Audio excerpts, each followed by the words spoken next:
I think we should just be about ready to start this whole goddamn thing.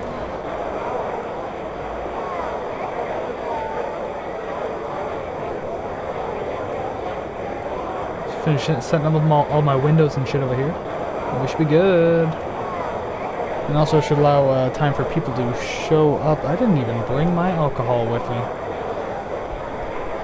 Of all the goddamn travesties.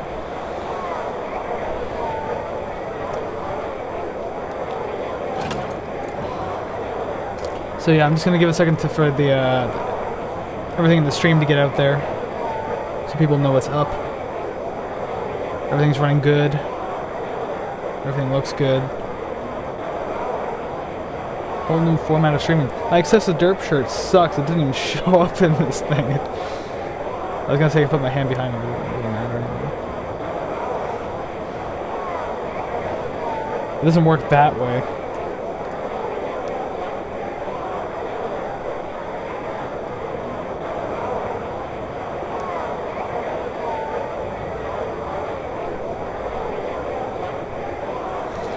Alright, so I will be back in just a minute. I have my thing. No, that's not it. A big banner.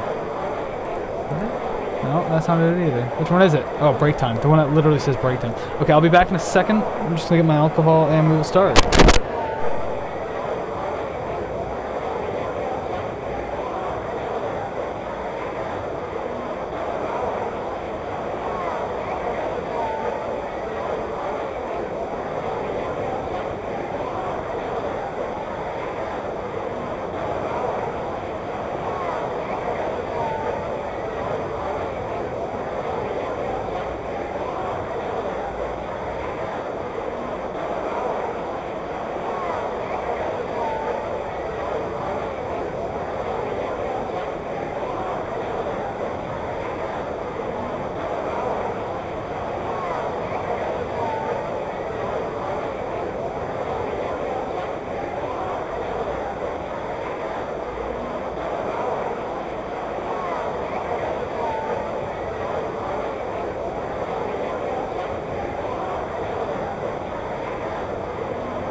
There. Yeah. Okay, making sure my microphone's working. Still streaming. Everything still looks fantastic. Alright. I couldn't properly set up an actual microphone for this, so I have to use my headset. Not exactly the kind of game I want to be using a headset for. So we're going to be playing the game 80 Days. And the entire idea of the game is to get around the world in 80 days, starting from London. I've played this game already once. I lost because I did it in 88 days. So I'm going to see if I can do it in 80 days right here on the stream. Now that I have a better idea of how this game works. It's actually a lot of fun. It's different, but it's fun. Where's my glass? There's my glass. Drinking whiskey. Oh, gee, that's weird. There's an Advil liquid gel in there. Okay. That's really weird. Put that to the side. Oh, dear. Great way to start. Anyway, yeah. Can't have my usual beer like I usually do on stream. You know why? Because I just found out recently I have celiac disease, so no more gluten for this guy. No more wheat, no more barley. So no more regular beer. I've been drinking gluten-free beer. It's not all that great, but I can't really do much about it right now. Okay, anyways, I'm gonna get this game started now.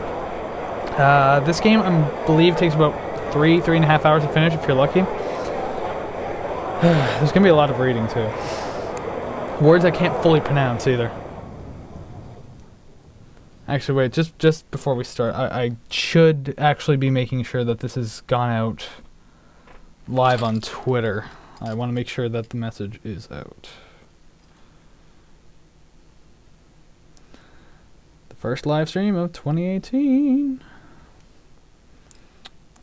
Nope, didn't mean to do that. Probably wasn't a good idea to have a black background and a black shirt. Maybe I should make a white shirt. It'll look better. Alright, just give me a second here. I'll say this is a public stream, right? Can I make sure everything is going good? Alright. Okay, alright. And just Shit, no. I'm already screwing up. This is terrible. My first live stream in 2018. Yeah, 2018. That's exactly what it is. Okay, we're good. We're going to start now. I can hear literally nothing in my headphones. My master returned home from the Reform Club with a strange gleam in his eye. Passepartout. God, that's a weird name. Passepartout? Because he's French, I know that much. I'm just going to call him Passe from now on. Passe, he said. We're going around the world. Pack my hunting rifle and my evening jacket. There's not a moment to waste. You, Passe, now have funds.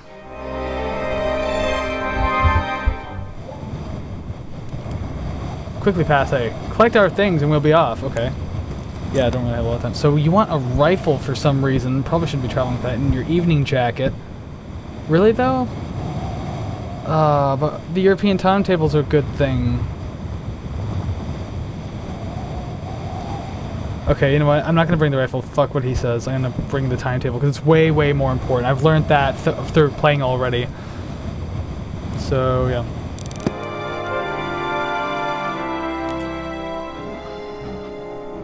Alright, so I guess it's going to skip a lot of the dialogue about us interacting at first because, yeah, he said last time we wanted to go east, but then when I beat the game he said he wanted to go south for the next, because he said he wanted to do it again. Alright, depart, let's do it. So, yeah, Paris is the first stop, obviously. Sweet. Oh, it's also a steampunk style game too, so you got that to look forward to. No, it doesn't. It's not going to take forever. Trust me. It skips ahead, and there's also this stuff.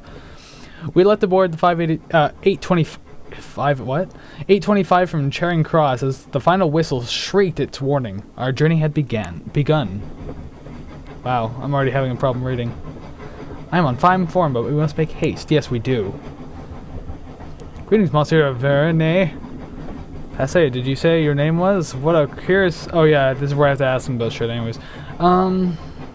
Let's see, we went south last time. We actually didn't go east. I kind of fucked him over with that, so... Yeah. What east?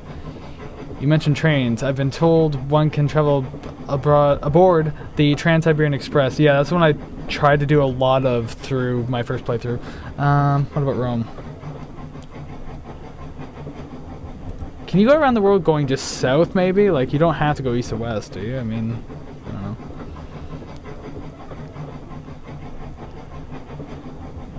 Do you enjoy romances? No. Even though I'm a French guy, I'm supposed to, right? Haha. Tell me about Nice, France. I've got nothing against you personally, Passe, but I rarely talk to servants. Oh, damn, that sucks. You're an asshole. Just getting all the information I can, because it'll open up new routes. I don't even have to read it, really.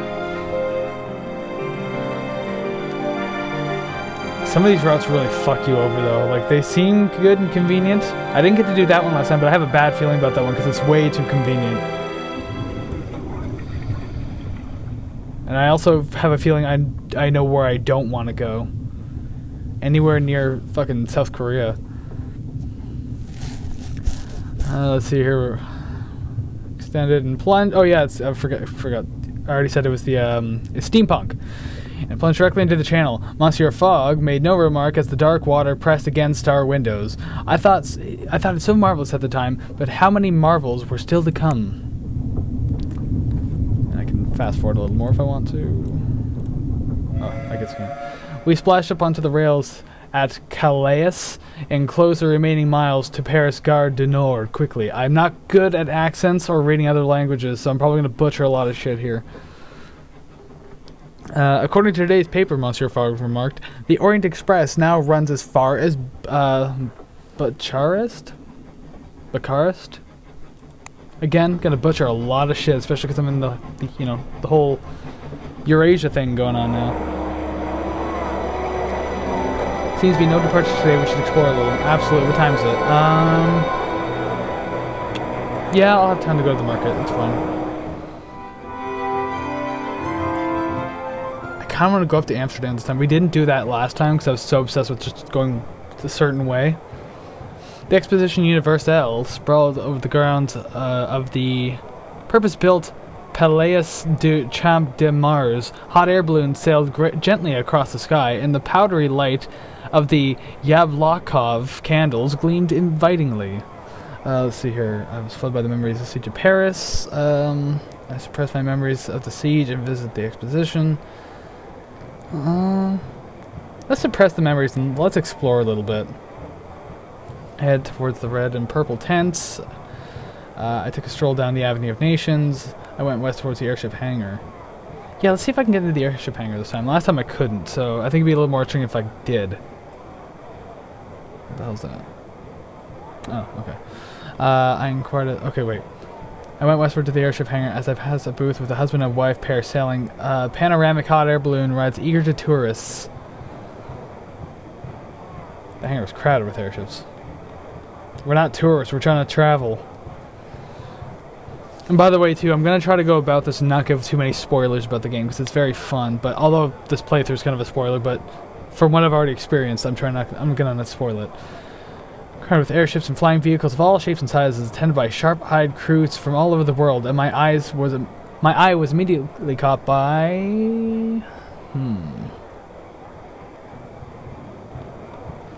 I know what I picked last time, so I'm going to pick something different. Let's try that one. Of hammered copper and tin, called the Shaba Meli. You are our lucky friend, the smiling Tutsi mechanic waved at me with a spanner still in her fist. This is the first Shaba Meli to be seen in Europe. She tucked her spanner back into her belt and added sadly, what a terrible weather you suffer here. It's not even proper winter yet. I don't know if Africans made their own... I did not know Africans made their own airships. God, I suck at reading. I picked the best game to play today, didn't I? I don't know. Oh, wow. Admiration. She looked a little irritated. Of course she did. That's kind of an awkward thing to say. The Niamawizi, again, butchering things, have been building Shabameli for 20 years, if not more. I raise my eyebrows. How fast does this Shabameli go? Where is your home? Faster than a Gaiac. But if it's slower than the new Parisian Bayandors, uh-oh, getting those whiskey burps. Anyways, let's just read on. Perhaps one day soon, Monsieur Fogg and I would find ourselves flying in such a craft. I returned to the exposition center, my thoughts turning with clouds and engine rotors. Avenues sprawled in every direction between the inviting, illuminated pavilions of the exposition. I headed towards...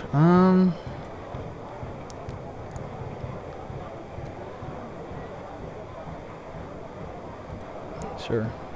Towards the banner. Emblazoned with their copper lily sigil.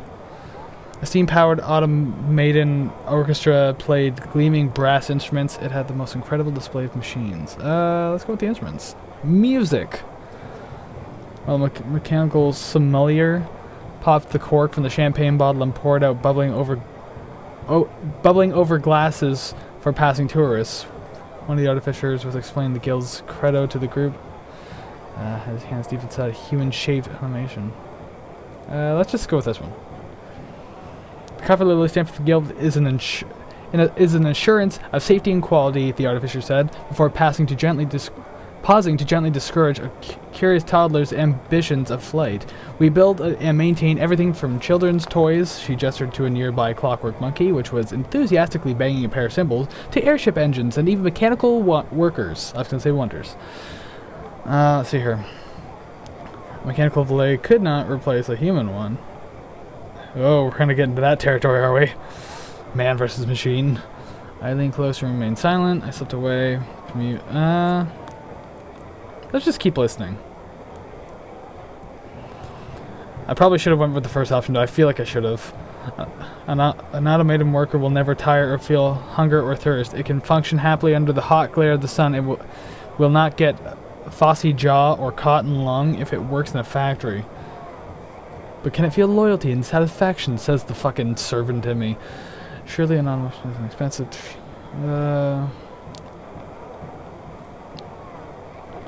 Today's work, I asked. With the child squirming in her arms, it gave me a lopsided grin. Perhaps one day we will build an automata to feel those emotions. There are... Oh, that's getting close. There are many in the guild interested in such things. She raised her voice a little to address the small crowd that had gathered to eavesdrop on our exchange.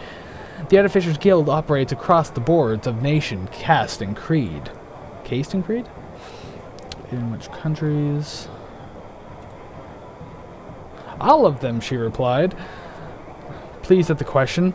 We have outposts in Bombay, Siberia, and there's that one again, Bucharest?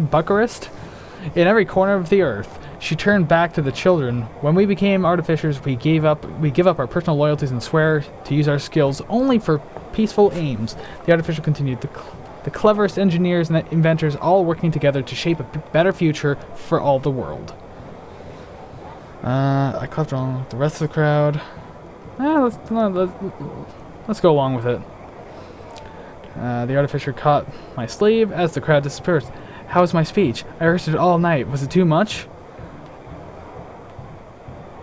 I want to say, was any of it true?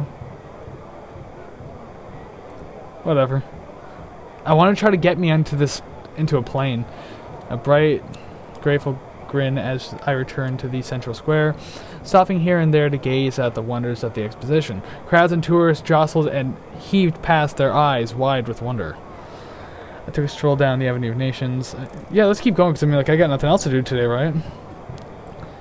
Building in the styles of the nations of the world, and man, my foreign delegates in national dress. Although the newly formed German Empire was a conspicuous absentee.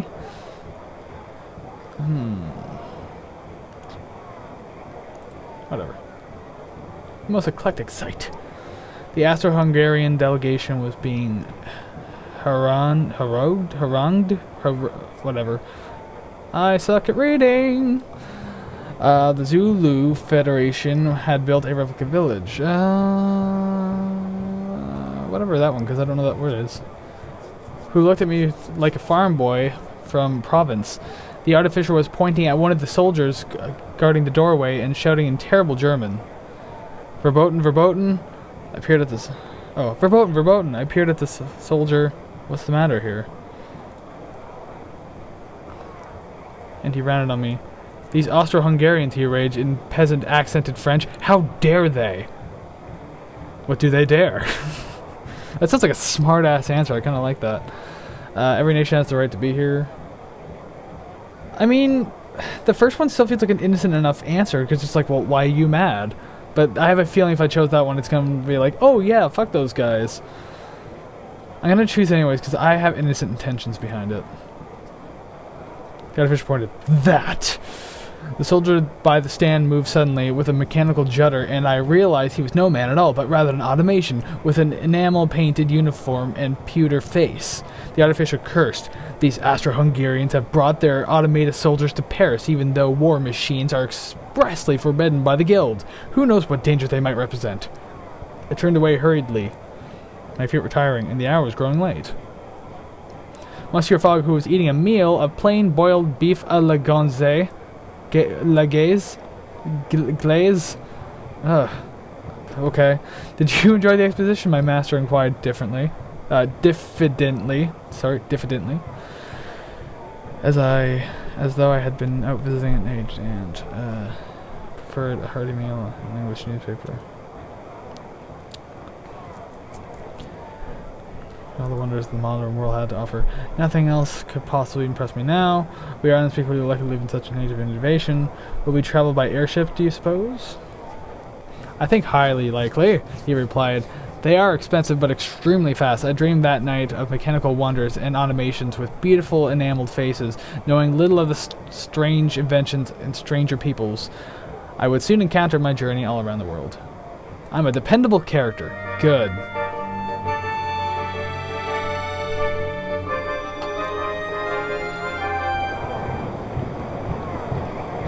Alright, so we're still in Paris. I'm gonna go to the market and see if I can't sell anything. Inkle crackers. We're not gonna be doing the open road set yet. You know what? We might just go to Copenhagen. Just saying. So whatever. That's fine. Can I plan? Oh, we have to depart right now? Oh shit. Well, where is Copenhagen? Warsaw. I don't really know my geography that well, so give me a minute here. Amsterdam. Copenhagen. Oh my god, it's way up there. Let's Tomorrow before 5 p.m. Okay, well... Shit. Yeah, it wouldn't make much sense to do that to go to Comet, because that's... I want to go there to sell that bottle, because it'll give me more money. So, we'll wait. We'll stay in the hotel. I meant to say we'll stay in the hotel. Alright, whatever. Just waste the night. It's all good. Plenty of time. We took a hotel for the night. We will be comfortable here, Monsieur Fogg remarked, but traveling overnight will often be more efficient, so we must board the longest journeys available, where possible. Perhaps, he replied. Still, the surrounds of the hotel Ritz were most enjoyable. Okay, so we can go right now to Amsterdam. Rent another car, it's fine. I have faith. That dude driving the car kind of looks like Les Claypool a little bit. Like, just something about it. If he had longer hair, it'd be awesome.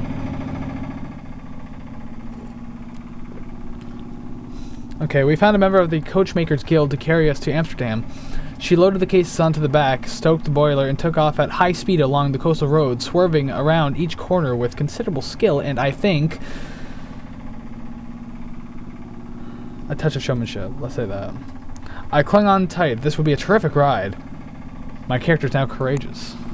Sweet. Okay, what does the newspaper say? I should have conversed, but whatever. African airships will dominate skies. Yeah, it's probably a little early to be reading the newspapers, goddammit. I should have conversed. Okay. Once or twice, the metal-rimmed wheels lifted the chassis clear from the road on one side, only to bump down after a chuff and puff more of the engine. Like so much poultry, we must have topped 40, perhaps even 50 miles an hour. Oh boy, you are going fast. Fabulous way to travel. Because it's not even that fast. The Polish inventor, oh, I guess with cars like that though, they're probably like pieces of shit. Anyway, the Polish inventor Bozek, who had first attached a perfectly decent locomotive engine underneath a flimsy wooden crate, was clearly a genius. Such cars were growing in popularity. My good friends, if I were not destined to be, oh, fuck it. I'm not gonna be a pussy about it. Starting from their use in farmsteads and extending up through the classes. It was said that King of Sweden now drove one. There were those who said such contraptions would soon be privately owned. Let's just say, let's go with the rumor mill. Though presumably only to show solidarity with the beleaguered potato farmers. We read along as I spoke to our driver about what lay ahead and learned that buyers in Rome will pay very well indeed for stopwatches in Munich. I don't know if we're going that way. Yeah, I definitely went further south last time, so I'm going to go further north this time. Okay, so what time is it? Plenty of time for the market. Maybe. It's open until 7. Ooh, we got connections everywhere. I can go way north if I wanted to. I'm gonna have to buy some stuff though. Though the people of Amsterdam move about in canal-side streets with a sense of optimism and good cheer, I felt no pressing need to linger. One look at their buildings tells another story. Our omission left little time for exchanging pleasantries. The middle one. Perhaps 200 years ago, this was the center of the world, but these days, tulips are no longer considered more valuable than gold. The Zulu diamond fields have drawn away the trade. I feel like that would be more appropriate to answer. Because there was a big time for blood diamonds to be huge, although like now they're completely taboo, which obviously understandable. Jesus. Yeah, I sympathize. Bien sûr. I'm trying. France's own position has been precarious since the War of Prussia. That debacle with Napoleon. Let's go with the war. Which did not, to put it mildly, resolve in our favor. Would I walk along the Seine one day?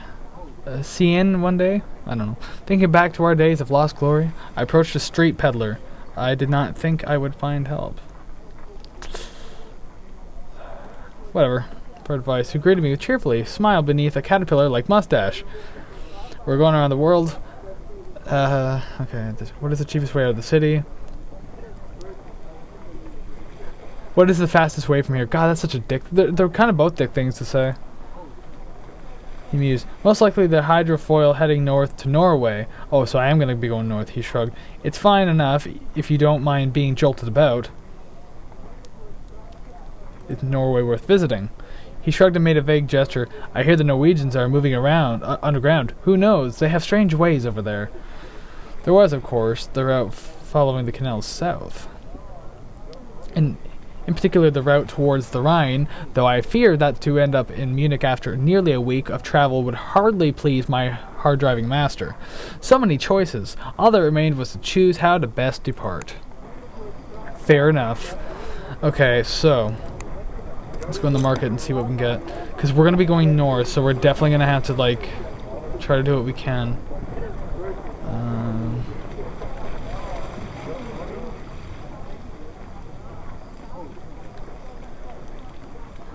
Well, there's not a lot I can get. That's $1, so I mean, whatever.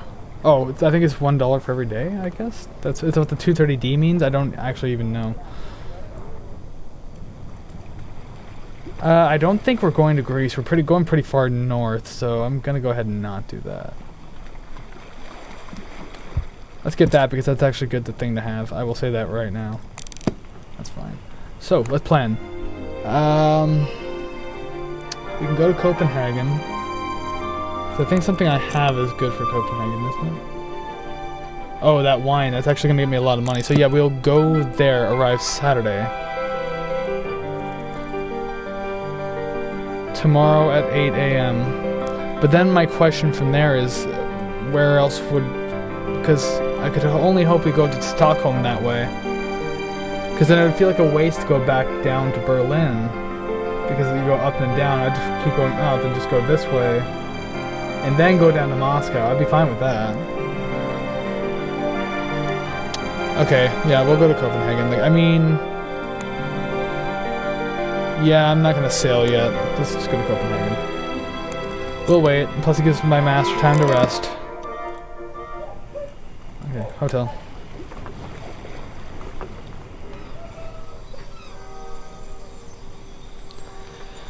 Okay, so with what remained of the day, I want to strengthen our relationship, but it's fine. Oh, our funds actually went up. Sweet. Yeah, I ran a few errands for the hotelier, earning £80, as well as discovering from him that Vienna could be reached from Munich by private car. Most intriguing. Well, that's too bad that we're not going that way anyway. Okay, so we can depart now. We're going to Copenhagen.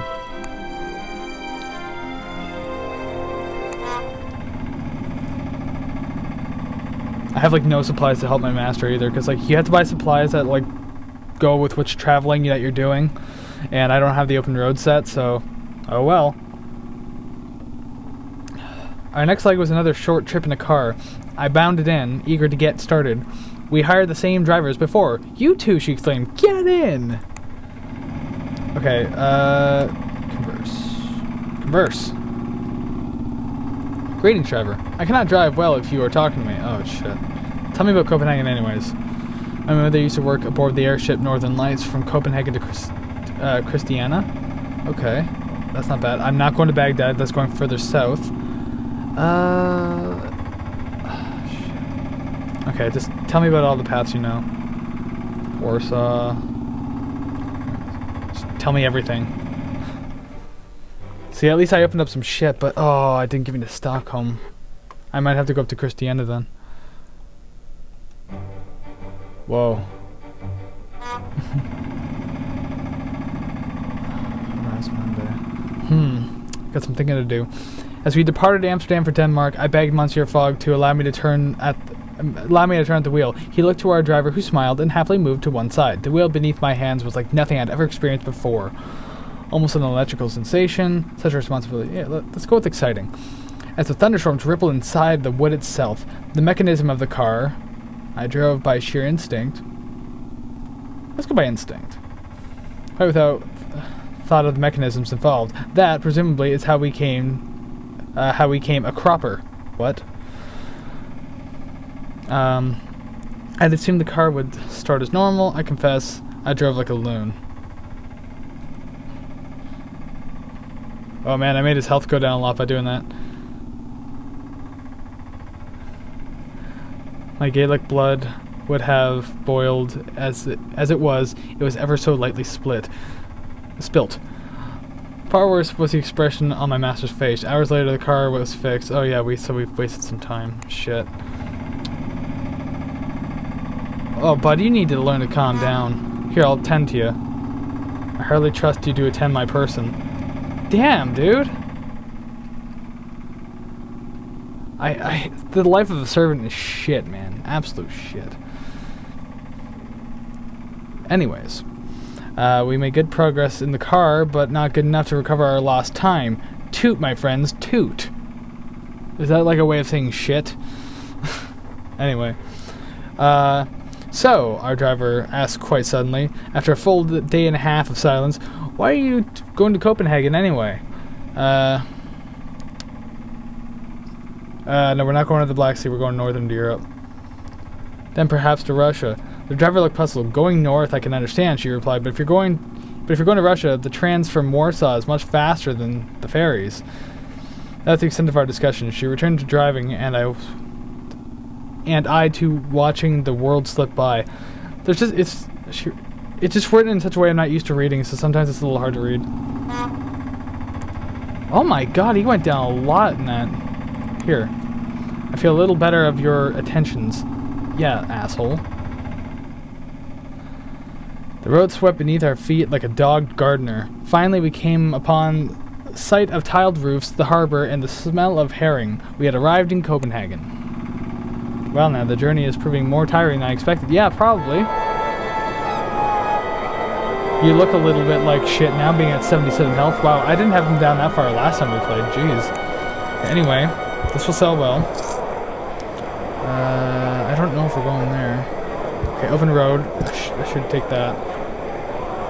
American wardrobe. We're nowhere near America. Not yet, anyway. Ah, fuck it. Just take that.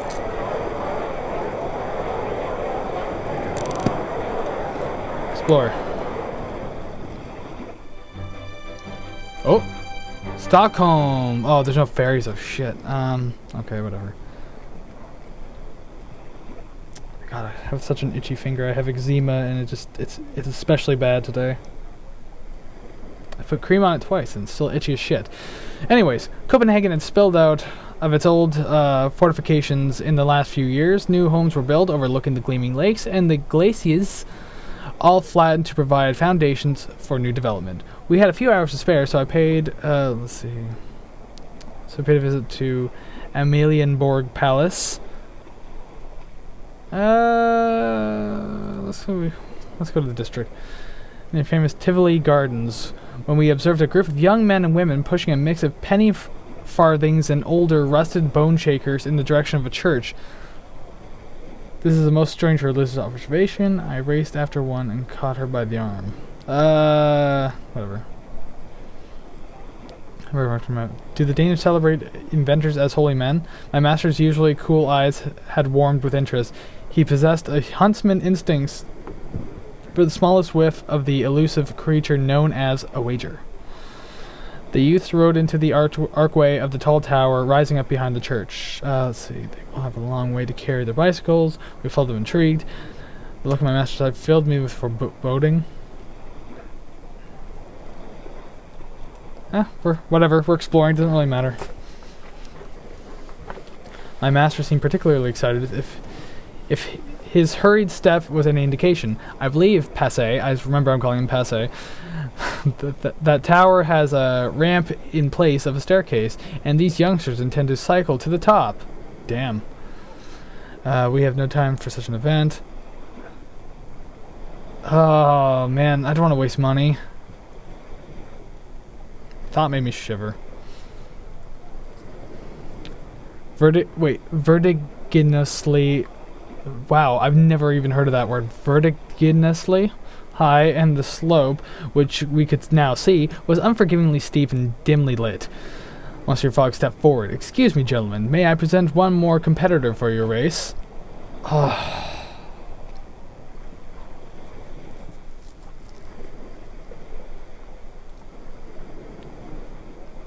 Sure they're going to race these strapping Danish children on a penny farthing? Will you ride with us then? A young girl demanded. Eyes glinting in challenge. Indeed not. Oh.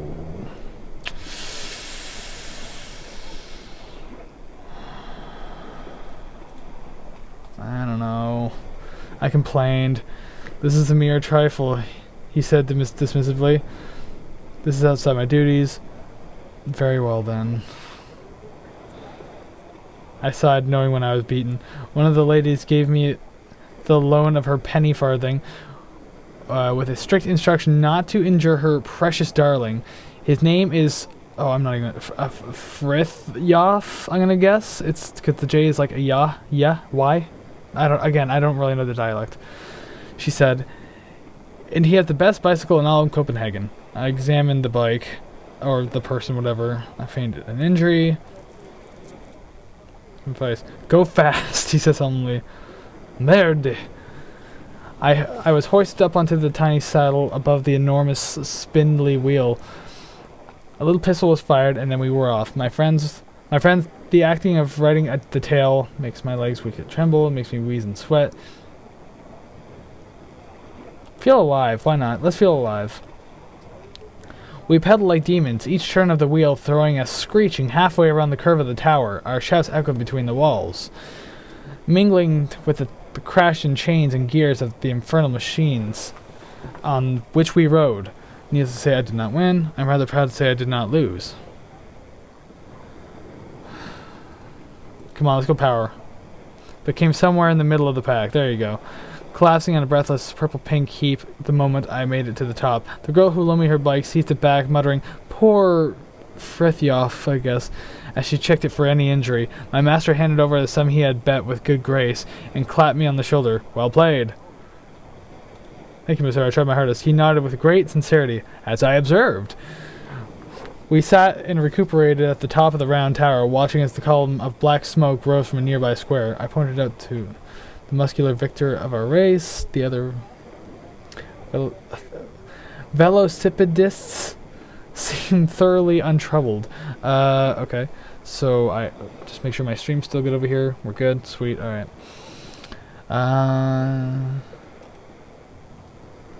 Young blonde man leaning against... Again, with who answered. The anti-monarchist descendants keep trying to blow up the palace, despite the reforms, he explained with a little shrug. Our palaces are always being blown up. Good, my relationship with my master has improved. Thank you, master.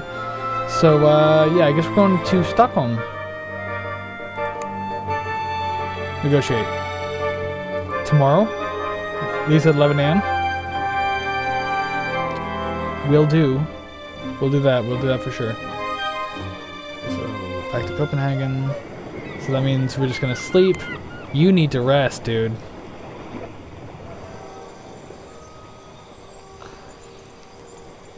Yes. Get his health up. I really need to get his health up. Gave him some fresh tea. Had a comfortable night, blah, blah, blah. I'm in roaring health. We have to go. Yeah, we're embarking right now. Oh, man. Minus 18. Oh, but plus 8, so he's only going to go down by 10 points. That's not so bad. Okay, go.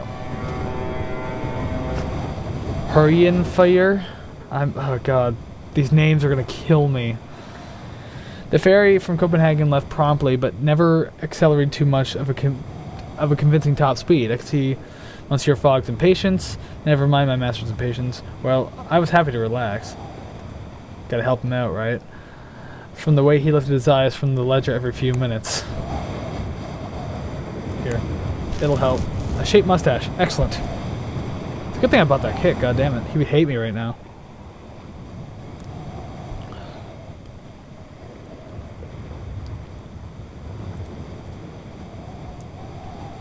A collar unstarched. I went to pay the boiler room a visit. I went to see the captain to inquire whether any bursts of speed were possible, but to my surprise I found the bridge deserted. The controls were being operated and the boat steered by a series of straps and pulleys that fed into a large black box at the far end of the room. Curiously, I opened the box to reveal a strange, huddled machine made of slow spinning wheels and cogs. Ropes fed in through holes punched in its wide and wrapped around different hooks and rods. My god, I shouldn't have picked a fucking talking game. At the very center of the device was a brass globe with a stylus on its surface. Peered closer and saw the surface of the globe was etched with grooves. They ran parallel, then diverged shipping lines, and the stylus was tracing one, thus guiding us towards our destination. I'm not going to try to push the stylus, no fucking way. I tried adjusting this. Nope. Nope. So I closed the box before anything was broken. It seemed the boat had a far better idea of what I was doing than it was doing than I. We're almost there anyways, it's fine. Almost there, almost. Oh, there's another one. The progress continued until we reached the coast of Sweden. I expected to see the crew emerge and make themselves busy, but nothing happened. It seemed our boat was quite deserted. Still, we docked perfectly. Whatever controlled the boat was clearly extremely precise. It's a good thing I didn't fuck with anything, jeez. 7:03 a.m.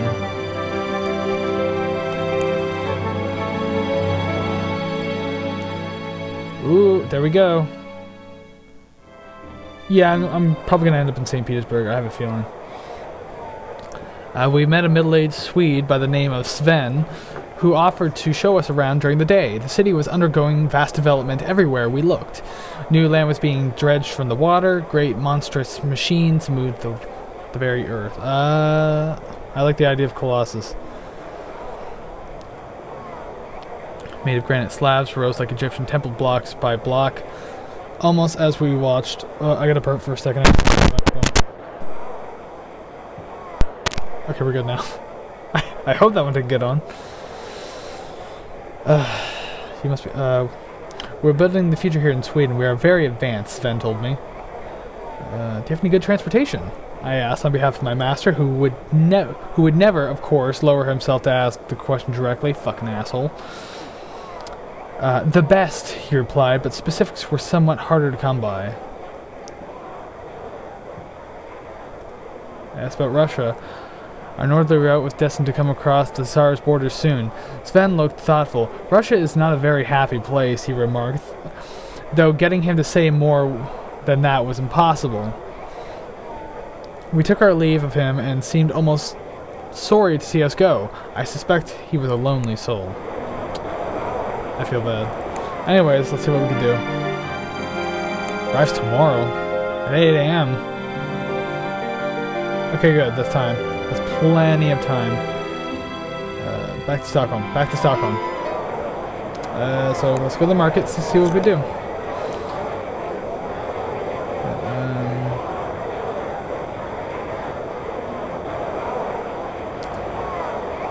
Oh, aren't we going there? Valuable there. Sweet, taking that. And, let's take the apples, why not? It's fine. I don't need everything, though. So, I already know where we're going, and I know when we need to leave, so might as well just sleep. Don't really need to go to the bank. I don't feel the need to. We found our hotel to be very well appointed, and we're glad of it because the streets outside became fearfully cold as night fell. It's a wonder people can live in such a chilly place. There's something beautiful to this bleak city. Let's say that. From the way he turned his head, it was clear Monsieur Fogg found my remark distasteful, but he made no particular rejoinder. I mean, I guess it was kind of distasteful, but I meant good, I think. Alright, so we're good. Let's go to St. Petersburg then.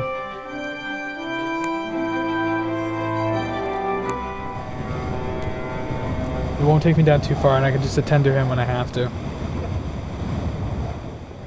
We left Stockholm promptly and without fuss. Oh yeah. Help him, because he's gonna need it. Oh, we got there fast, holy shit.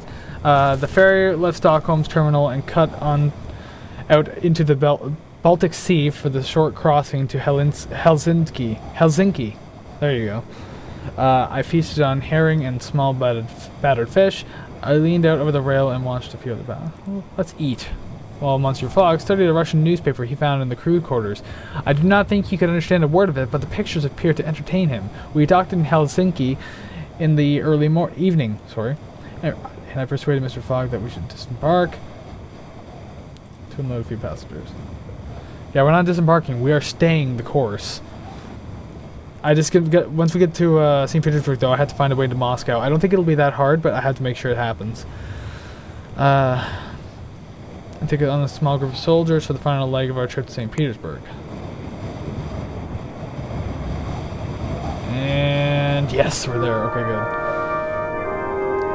Yes, it will, won't it? Okay, so cold climate. We know that shit's coming. We're not taking the railway yet. Let's take that. Oh shit. It's not really gonna matter where I move stuff, huh? No, it's really not. Shit. I don't think we're going there, so I'm gonna sell that here. No, bring the Fabergé egg just in case. Okay, that's fine. So now, hotel. Wait for the next day.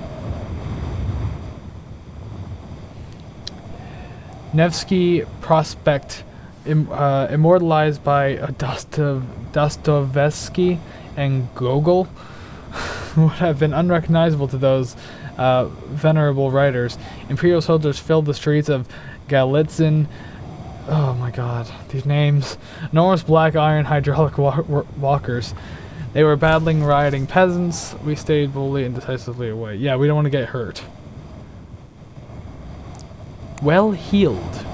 Okay, explore, because we need to find our way out of here. There we go, that's what I was looking for. Where is that going? You can go straight north. Holy shit. Depart. Where can we go? No. I want to go to... That's Stockholm. Moscow, there it is. Discuss it. Let's leave... What time is it? 1 p.m. Fuck it, spend the money. I just realized we're almost out of money. Fuck. Oh, shit. Okay, that's pretty good. It won't hurt him too much. The Tsar's finger. The line from St. Petersburg to Moscow was affectionately known as the Tsar's finger and ran perfectly straight apart from a bend near the city of Novgorod. The story went that a route was drawn by the Tsar, told it's not worth it, with a ruler except where he drew around his own fingertip. This was ludicrous. Typical of a popular image of interfering Russian Tsars, and the story we found to be widely believed. Okay. Converse.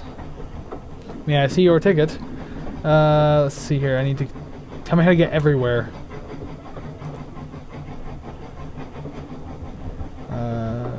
Use apples. Thank you! Tell me more about Moscow. Hurry. How far away does it go?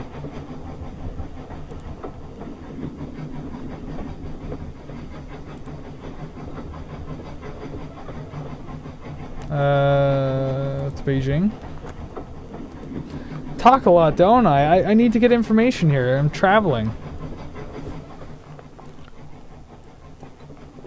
The train was comfortable enough. I spent my first day aboard waiting on my master's need. I need to improve his health.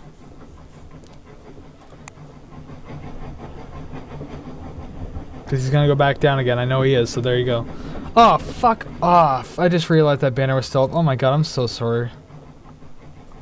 I'm an idiot. That was in there for a good hour, wasn't it? It's a good thing I always look at this monitor over here and know exactly what I'm looking at. God, that ruins the live stream, doesn't it?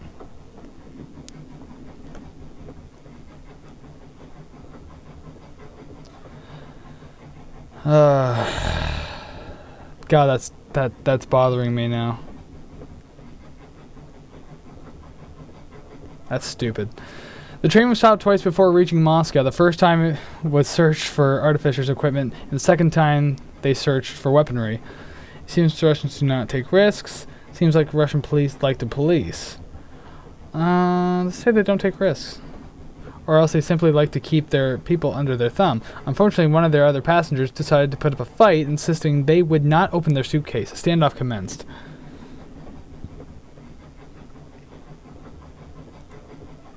No much for would be for a speedy resolution at no matter the cost. Approach the man directly and let's vouch for him. Why not? This man is a dignitary of Sweden who is intending to aid your country. I lied quickly. His case contains documents worth his life. He cannot open them to you. The man with the suitcase shivered. You have no idea what you're doing, he said to me. I tell you, she'll kill me if she knows where I am. Who will? Demanded the soldier, leaning forward. Why, the head of the Sweden intelligence, I replied swiftly. Malia. She is the most terrifying woman in all of Northern Europe. I have never heard of her, the guard replied. But of course not, I exclaimed. He nodded, accepting that. Then he patted the man on the shoulder. You must report to the police as soon as you disembark. We will be watching. The man nodded and the guards moved away. With them out of the earshot, he turned to me. Who are you? He hissed. Are you crazy? She'll kill you too.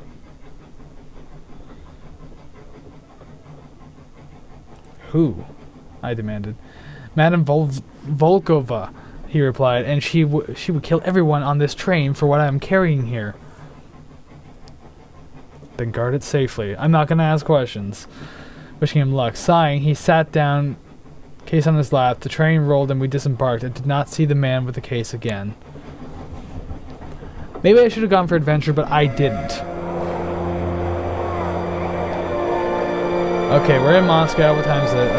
So, first off, let's plan really quick. Oh my god. I'm gonna say this is a good place to go.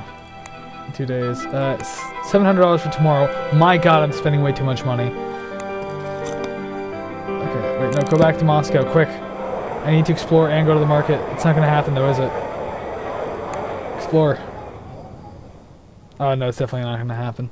Moscow was not a comfortable city for a Frenchman. A local composer had just written a piece people were calling the 1812 Overture, commemorating the Russian victory of Napoleon's invading Grande Army, the Grand Army, I guess, in that faithful year. Patriotic passions were at a fever pitch, but I did not let that stop me, so I stayed very sensible indoors. From exploring the city, though I resolved to remain mute and unobjectionable should I encounter anyone.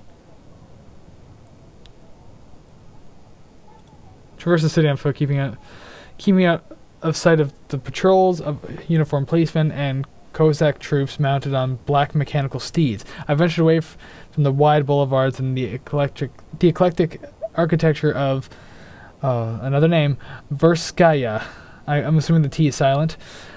Streets toward the outdoor markets of Staraya Square. They were full of apple-cheeked young boys and wrapped-up peasant women. I found myself drawn to one particular stall selling the ceramics, I guess.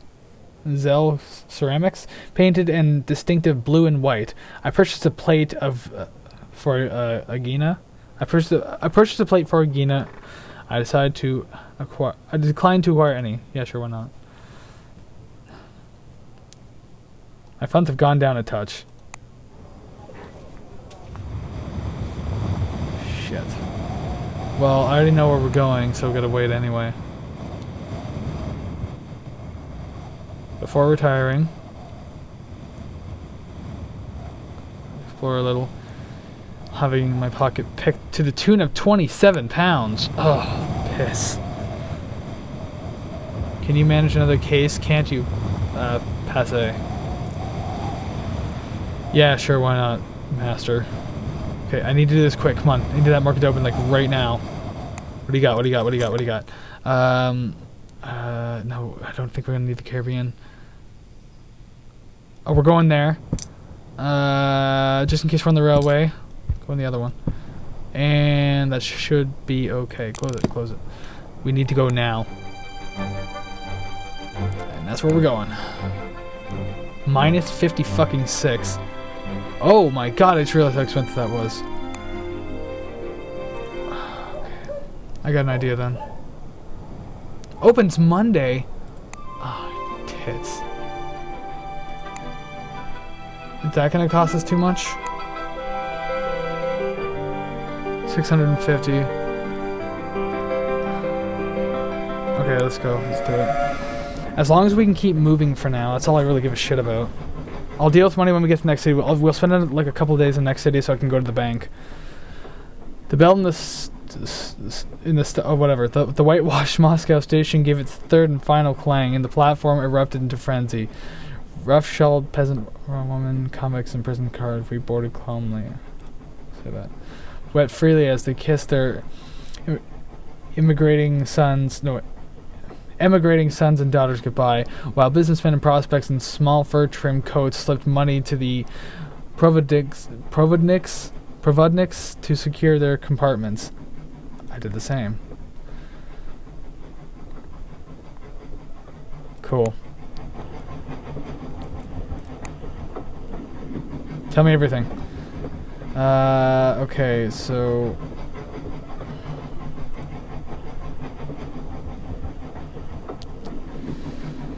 let's see. Give me the Beijing.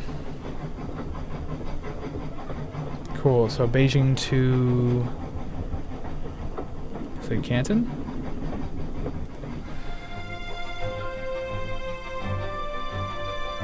I hope I did a thing. Oh, Beijing's really far. Oh, that's like going further south than I want to. I wasn't even thinking. Shit, I should have known that. We were away. I asphyxiated out the window the first day. Yeah. Oh, I thought it was going to be like the end of a sentence. The buildings of the city giving way to gentle fields, revealed by the occasional forest of birch or fir. Peasants pulled sleds. The long stacks of power stations. Belched gray vapor across the wide sky, steam turbines churning to produce the electricity which powered the revolutionary Trans-Siberian trains. My bed that night swayed along with the motion of the train. We had several more days of this journey through the middle of nowhere at all. I guess so, huh? What did the paper say? Fuck it. Attempts round the world adventure. Yes, he is, isn't he? Our fellow passengers were a mix of convicts, political radicals, prospectors, businessmen, and military officers. In the midst of this was a young lady, Rosa, modestly dressed, wearing a bored expression, in a rich military-style jacket and fur toque. I made her acquaintance only too easily.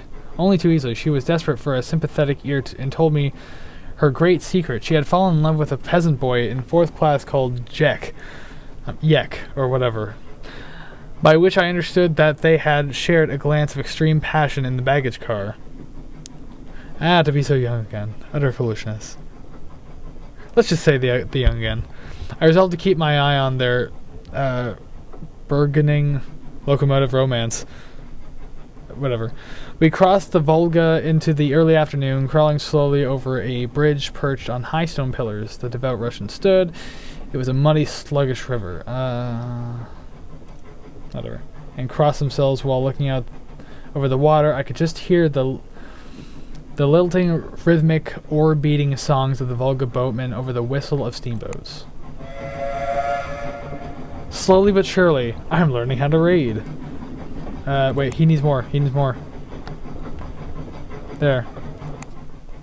The train crawled up to the Urals and stopped at the town of Katerinburg.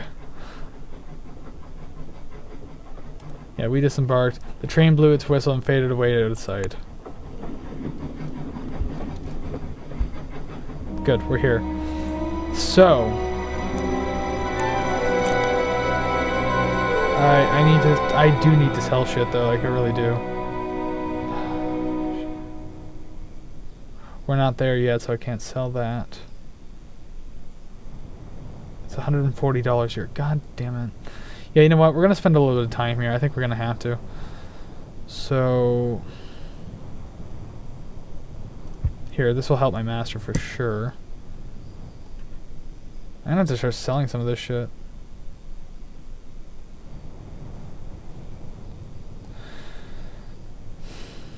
Fuck it, let's just sell this, because I don't think we're going that way anyway.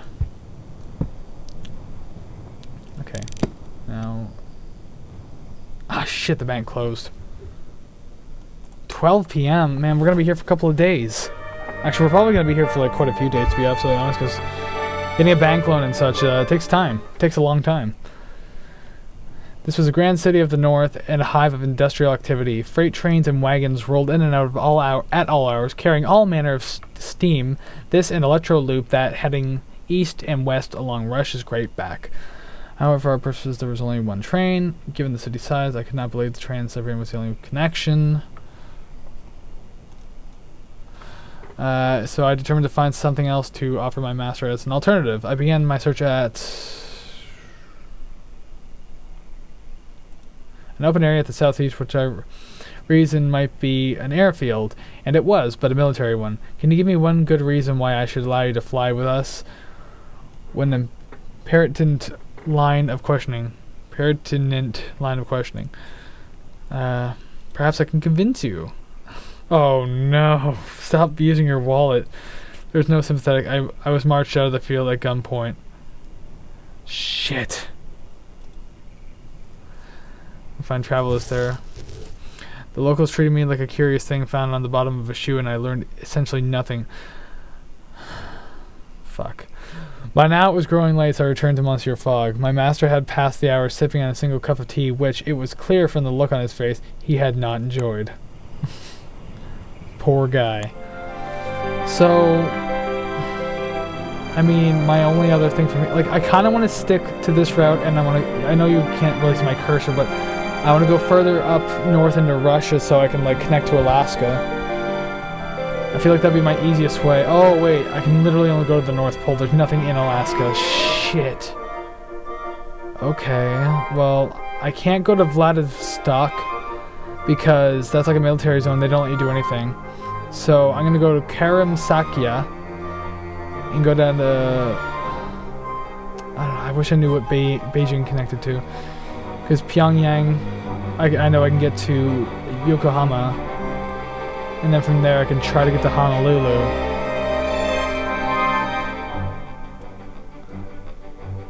There'd be no point in going to Australia. That'd be way too far away. That'd be killing way too much time. Okay. Well, we're not planning anything yet anyway, because we kind of can't do anything right now.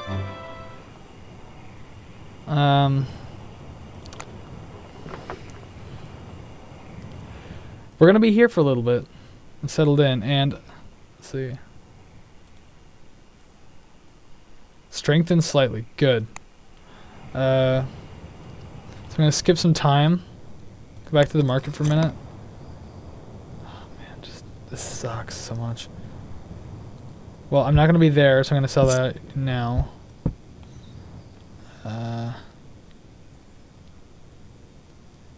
I plan on going to at least one of those places, so I'll keep that here for now.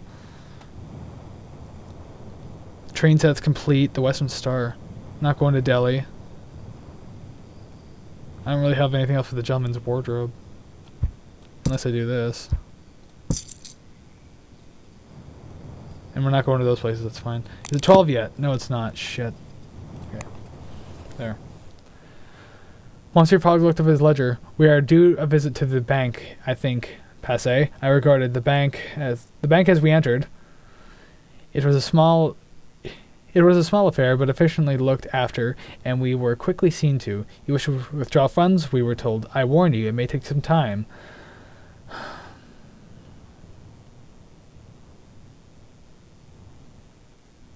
I can't do a week. I cannot do a week. Do 2 days.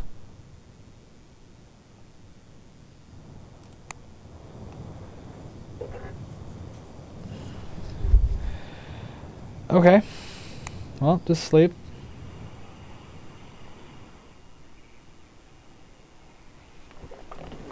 Oh, man. I helped the kitchen staff to clean, earning £72, as well as learning from him that the last bank in Usurisk has closed. Next, let's snippet. Well, I still have to wait one more day, so I might as well just keep going, I guess. As night fell, I washed hung our linen. Give me more money. Funds available at 12. What time does that fucking thing depart? $60.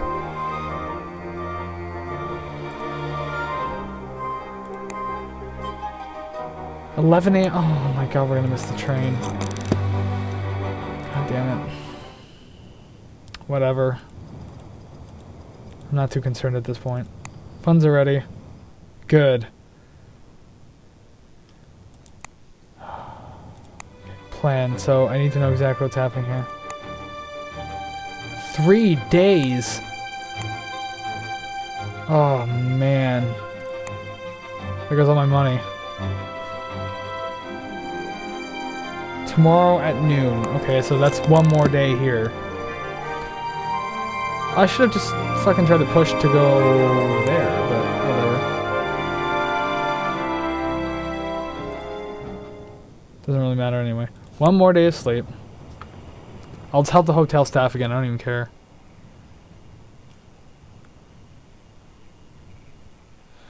I polish her shoes at hat brims. Yes. Money. Okay, depart. Let's go. We've been here way too long. We wasted so much fucking time. Damn it. Good. The Russian costume's helping. He won't go down at all. We joined the Trans-Siberian Express in the Urals. Okay, let's take a look. Fog Valley, Dapper, full report. Ooh. Well, thank you.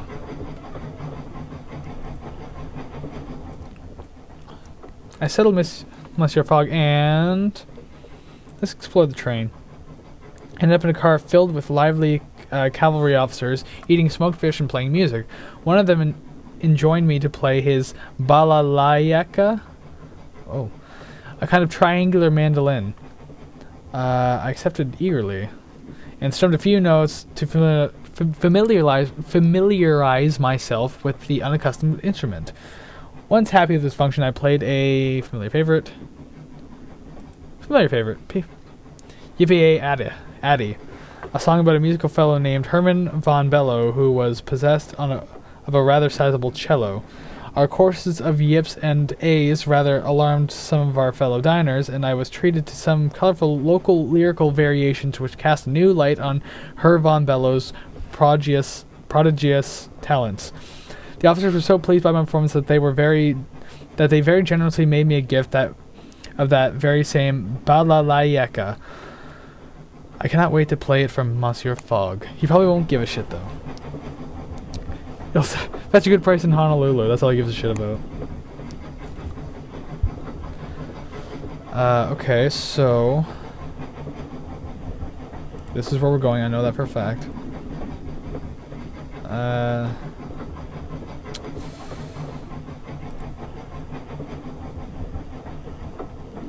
I hope it's worth it to go to Beijing, though.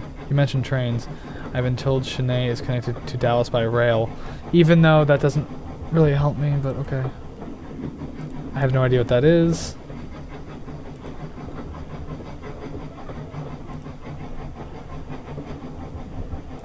Whatever.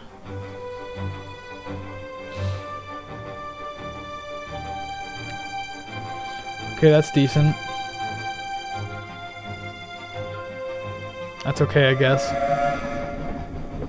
Didn't really tell me anything about my trip right now, though. That's the problem.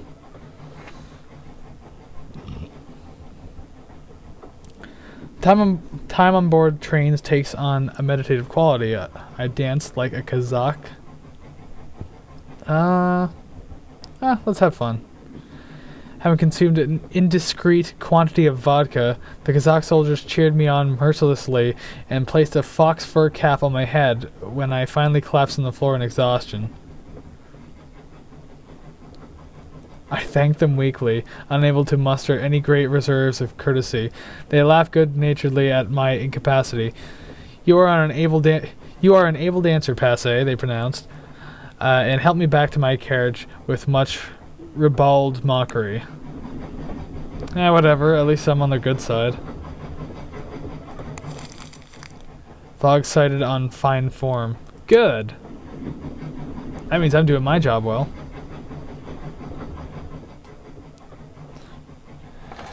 Una momento. Just a second. Actually, I should probably pause it. I'm actually going to take this moment to finally use this again. My banner. No, not that one. No, not that one. Break time. Hopefully, I don't forget this time. So, yeah, I'm going to go to the bathroom, whatever. Just do what you got to do. Man, I could have probably played some music or something.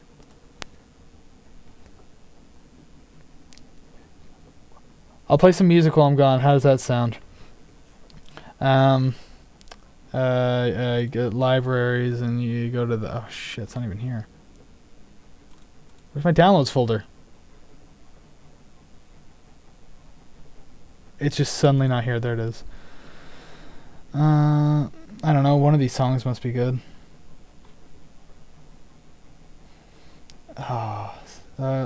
Sure, let's use this one. Oops. I think that's what I use for my advertisement anyway. Open when... Oh no, it wasn't. This one wasn't.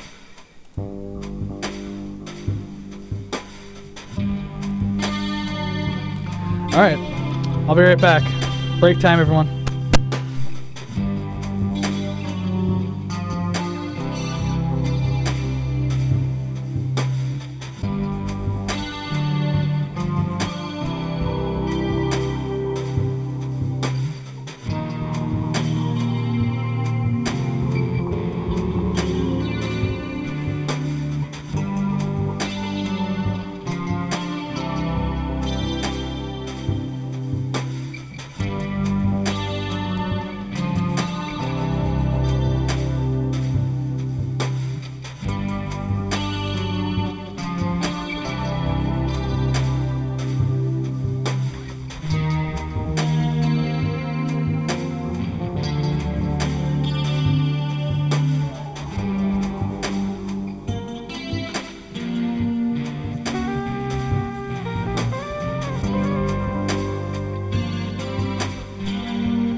Hi. We're back? Okay, but we're not back just yet, kinda.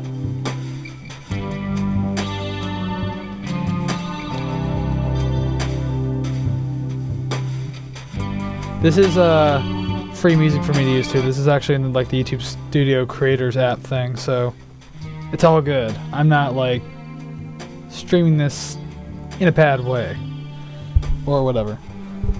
I got drink and food. I mentioned earlier I have celiac disease now. This is like a recent thing, like literally a week. So I've been trying to find a bunch of different gluten-free beer. This is one of them I found. Boxer gluten-free beer. Gonna be completely honest, I wasn't entirely thrilled with the first box I drank like a few years ago. But I don't really have a whole lot of options, so I mean, like, this isn't so bad considering my options. I have one I really like, but I don't want to waste it, so I'm drinking that one like sparingly. And I also got some extreme beans. Wait, how does that look in the capture? Oh man, does that look like shit. That's kind of funny. You can kind of see the game up there too, eh? That's funny. Oh, man. I am enjoying this game though. I do actually really like this game. I just suck at reading. I'm better doing it in my head than I am doing it out loud. Like, I can actually enunciate in my head, but then when I get down to like doing this on camera, boy do I suck. Oh man. I'm gonna have to like go ahead and not stream on Sunday nights anymore. It's like the weakest time for me to get an audience. The space above my head here, like above the Excessive Derp logo, it's supposed to be for chat, but guess what? No one's here. You know what? That's fine though. I really don't care. I'm gonna stream anyway. It's fun. I like doing it. It was one of my resolutions for the channel is to stream more this year. Well, guess what? I'm gonna really get back into it now.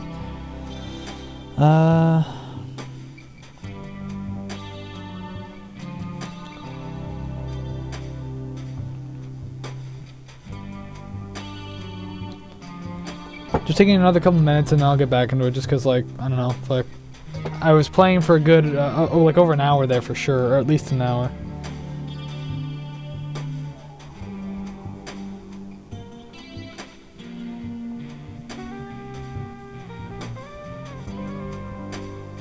I should just have a playlist of all the free YouTube music that I can use and just, like, have it on a loop during, like, the bathroom breaks. Like right now. I hope it's not too loud. I don't even know what it sounds like.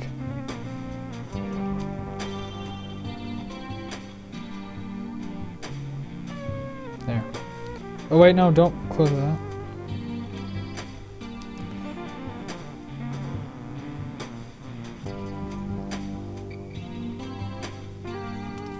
Alright, so I think we're good to start. Put that back on. Finally turn this thing off, the break time thing. I'll have to find another one to use next time. I'm not even really certain of the ones that I've already downloaded in the past. I should have all marked. I should have put them all into a folder. I don't know what the hell that one is. I think this one's also another free one. Let me just check real quick. Oh, it is. I'm gonna use that one next. Sweet. Alright, so we're back into this now. Have your snacks, have your drink. Hope you got everything. Hope you're good. We're gonna go continue on. Here we go. Oh. Start off with a burp. We arrived in Omsk today and stepped off the train in the company of full score of British, Dutch, and German merchants, with military officers taking their places. I caught a brief glimpse. I turned my back on that train quite happily. A mysterious couple who were boarded that appeared to be a carriage specifically emptied for their accommodation, but who they were I did not discover. Fair enough. Cool, we're here.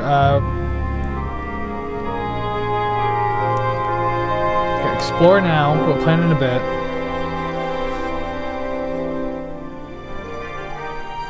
Oh, that's going so far the wrong way. Important stop on the line between Moscow and the Siberian capital of Irkutsk. Irkutsk? Oh, geez, that's weird. A fact we were made aware of by a signboard in 5 languages that told us as much just outside the station building. The source of all this importance was unclear. The town was presumably of religious importance. Let's say that. And as we walked the streets of this minor Chile town, I must say that no obvious reason emerged. Walking the city, we chanced upon a large square containing what I surmised to be the governor's mansion. We went to introduce ourselves, only to be told the governor was out for the day and would be returning in the evening if we would care to call again. Sure. Okay, anyways, let's plan real quick.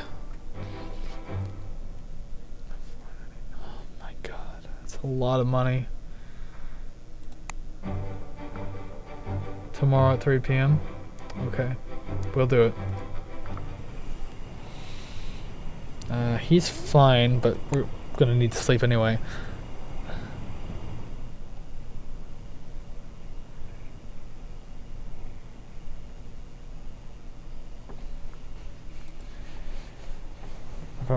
Rolling log fire build disconcertingly from the same cut logs as the walls, floor, and furniture of the room and the building itself. Alright, well, guess I'll spend a little bit of money before we go. Oh my god. Wait, wasn't there something like worth money here? Oh, not here, but whatever. I can get rid of the European one. Come on. Wasting time here. Sell it.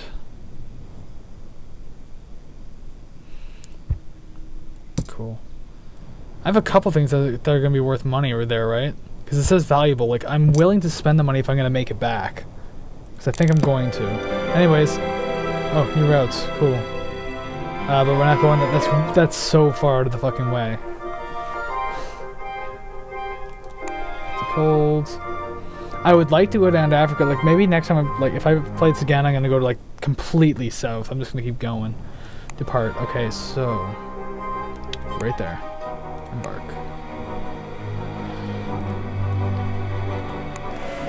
My god, this sucks so much. Spending way too much money. We boarded the Trans-Siberian Express at Omsk Station and settled into our seats.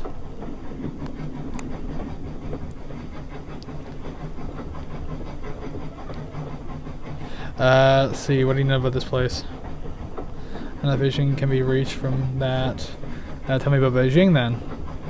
They say Empress Sixi prefers her automobiles to be decorative. Tell me about Hong Kong. Okay.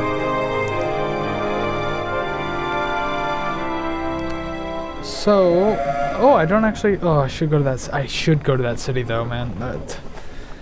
I should. Lines are thick and other trains pass ours frequently. Some are filled with settlers and others with soldiers packed into 5th and 6th class cars so close that I wonder if they can even breathe. I saw a darker train go past, metal cars and iron gratings that seemed to cast shadows as it moved.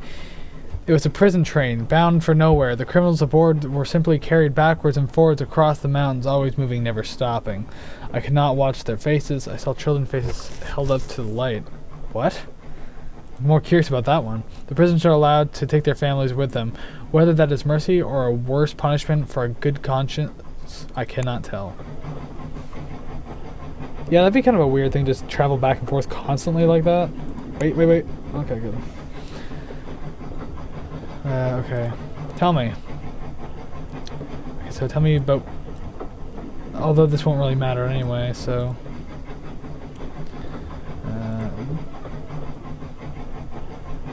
I'm not done with you yet.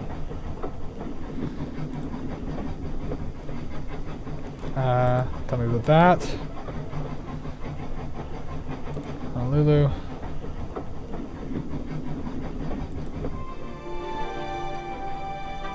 Okay, so... Yeah, I don't want to go... what am I doing? I don't want to go south again. I did that in my last playthrough. I want to go north. I want to try somewhere new. See if I can't end up in Canada this time. We reached the magnificent Angara Valley that holds the mining camp of Irkutsk. That's... I don't know, it's weird to say that. We disembarked as per our tickets. We looked through the window. There was nothing that could persuade us to disembark. Looks somewhat more perturbed than usual by the bleak surroundings. As the train pulled away, I wondered if he had made a terrible mistake. Well, here's the thing, buddy. If you're traveling in the world, you're not going to be in the most pristine places all the time, you fucklord.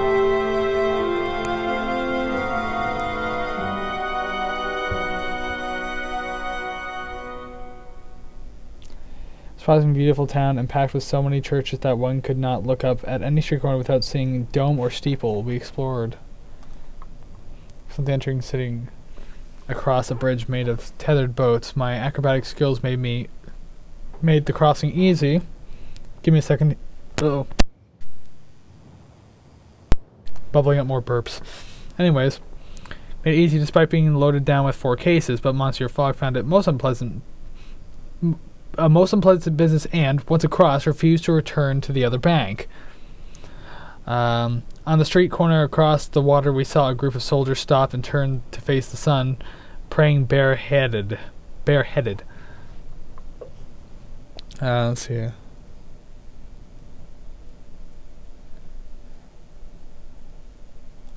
Let's say they stayed calm with this place. The people are both devout and poor despite the gold that flows to the city every day on its way to St. Petersburg. That barges of precious metal are fast. It is a wonder there are no robberies and hijackings. With that thought in my head, I regarded the grand churches on every corner in a somewhat different, more imposing light.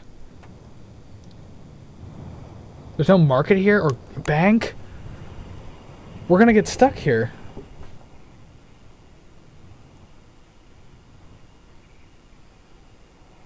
Oh man, I'm panicking now. From nearby we heard the ferries moving back and forth like Baikal, and nearby the mining machines cranked on to the night. Otherwise all was still. We were in the very wilderness of the world, and I could not help but feeling that we had taken a wrong turn somewhere. I went out to explore, but found nothing for my wanderings, and an old beggar who insisted on reading my palm. I did not let him, and returned to the hotel with my future intact, but still undetermined, because I don't want to give him money. There's no market here, there's no bank.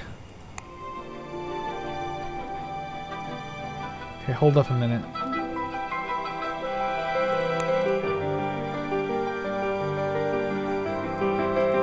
Can I not travel that way? But I want to go out there though. I have things to sell.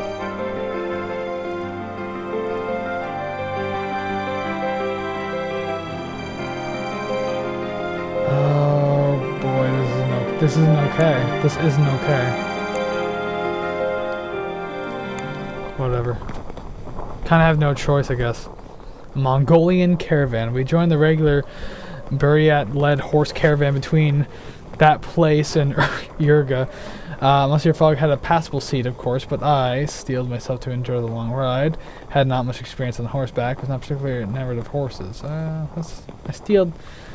My steed was a stocky Mongolian horse of even temperament. It had a much better notion of how to conduct itself than I did, and so we came to an easy understanding. Yambin, the caravan leader, had brought his family along to visit relatives along the Selenga River, and so our journey was full of lively conversation. Let's say that in a language I did not understand.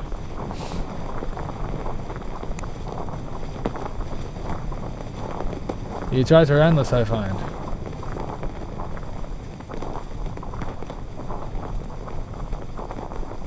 Who cares? Okay. Well, that turned out to be pointless as shit. Drew his mount up to us as we stopped for the night. Family, he said, and rolled his eyes. Be sure to shake out your sleeping bags before you bed down. My little cousins are terrible pranksters. As it turned out, when had they managed to smuggle so many spiders into our bedclothes? Oh my god.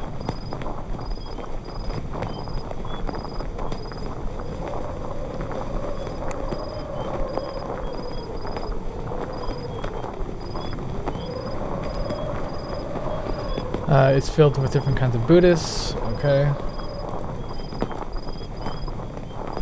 What about Manila? Very good. Still didn't really help anything. I asked him, and he shrugged. It's a miserable town, but better than Russia. Namgar Yabin's eldest sister spat. The wilderness is really the only place worth being in. You spend most of your time out here? We ride backwards and forwards like a train, she replied. It is ghastly, but so is everything else. We fell silent as the caravan reached the town of... Oh my god. I'm not even reading that. Ah, my friends, the simple luxury of sleeping under our roof.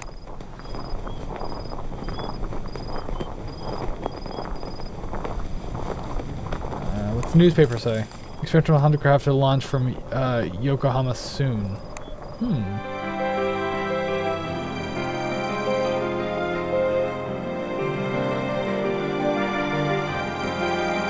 Where are you going? Honolulu? No? Yes? Okay, you're going to Honolulu. Interesting. Might try that. We were stopped by a troop of Cossacks a few miles out of this place, the yellow stripes on their cap bands and trousers bright against the grey-green landscape. Pulled my cap down and tried to make myself inconspicuous. At last, my master's top hat was far too distinctive to pass notice. The Cossack lieutenant pointed at me and asked a series of questions in Russian. We're traveling the world, I announced, much to Cossacks' consternation.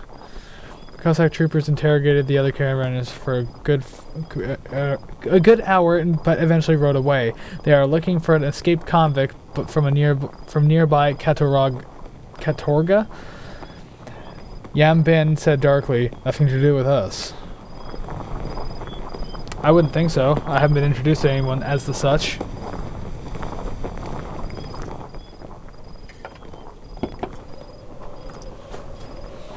We woke to uproar. A thin, ragged woman had staggered up to our camp in the pale light of dawn and collapsed beside the horses. I rushed to her side.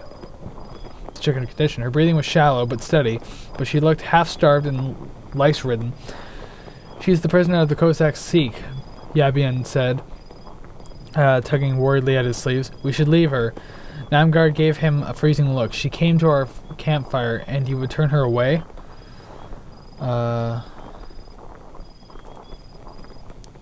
The Cossacks are already gone, I pointed out. They need know nothing. The Cossacks will return, and if they find her with us, Yambin shuddered, then we will be the ones in the prison camp. You know, I'm assuming that they know this trail better than I do, so I'm going to say we'll leave her. I declared, trying not to look at her slunt form. Monsieur Fogg cleared his throat. We cannot leave this woman in the wilderness, he said chittingly. We must take her with us. She's a convict, I interjected. Who knows what crime she has committed? Nevertheless, my master said, taking her with us is the only honorable action. That is very nice to hear, Namgar said sweetly, but I would have sooner left you two than her. She picked up the convict like a bale of hay and slung her over my mount. I held her gently and gripped the reins with my free hands. The woman stirred a little, and I saw her eyes were a bright leaf green before they slid shut once more. I did not want to break rocks for the rest of my life, Yambin muttered. His name keeps throwing me off. As we set out once more, I surely choke on prison camp gruel. Oh. Our relationship sucks again.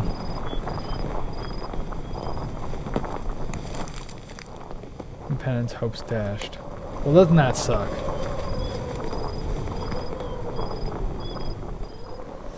Convict awoke today, and to my surprise she spoke French as well as Russian.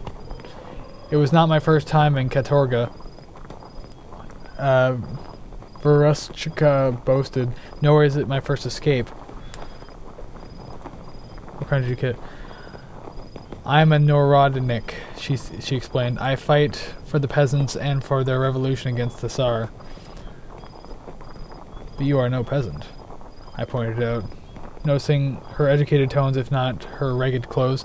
I do not have to be a peasant to recognize the suffering, she replied. Verushka told me she had studied to be a doctor in a Swiss university but given up her degree to fight injustice in her homeland. You regret coming back here, I asked, looking at her sunken eyes and pallid flesh. How can I regret it? She sighed. The Tsar can send me to Siberia 1,000 times, but I will not lose my purpose. I mean, if you're that dedicated, why the hell not, right? Vertuska and Namgar had a shouting match on the outskirts of Urga. She wishes us to abandon her, Namgar raged. She thinks she will put us at risk if she enters the city with us. She's right, you know.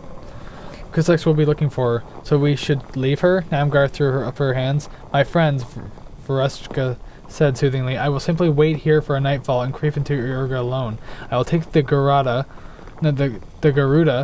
and be gone before the Cossacks even suspect I am here. You'll stand a better chance on your own, because you'll know the area better, right? Quite so. She shook my hand and nodded bravely, though I could see fear in her green eyes. Be sensible, Namgar.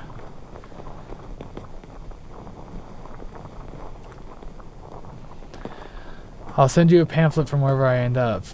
Verushka cried jauntily, waving us off. I'm going to expose the Tsar's Katorgas to the world. Namgar gave me a look of seething hatred as we left her. She would have come with us, you coward. It's better this way, I said firmly as we rode into Urga, hoped that Verushka would make it past the Cossack patrols. I tried not to think of the thinness of her limbs, the bright green of her eyes. My master and I had other concerns. We did, actually, we do. We still currently do. Some of our sessions could do well here, could earn us well here. Okay, well then, let's take a look.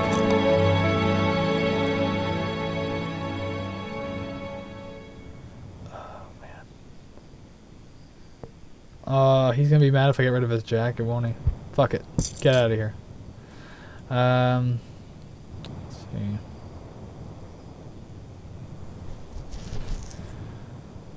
Whatever, just sell it here. Are we still technically in the cold climate? I don't even know. I don't think we are. It's worth a decent amount of money, so I want to keep. I want to get rid of it. It's taking forever. Oh my god. I'm trying to like rearrange things. My fucking packs here.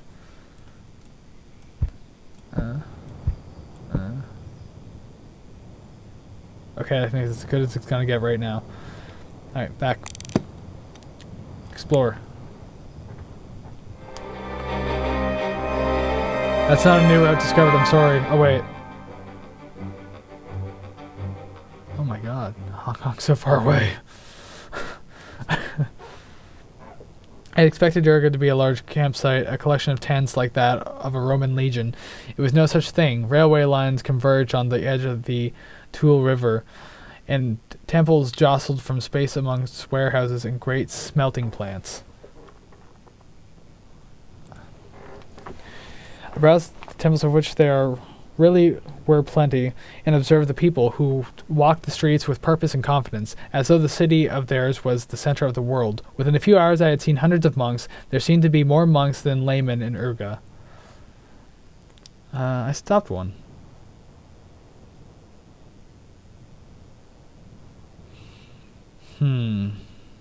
Gotta think about monks here. Try the yellow.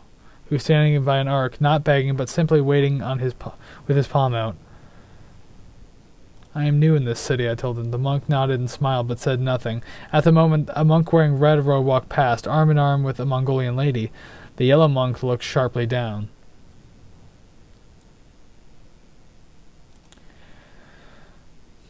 My yellow Galug friend has taken a vow of silence, he explained. I do hope you have not been talking to him for long. Not long, I replied, which is true.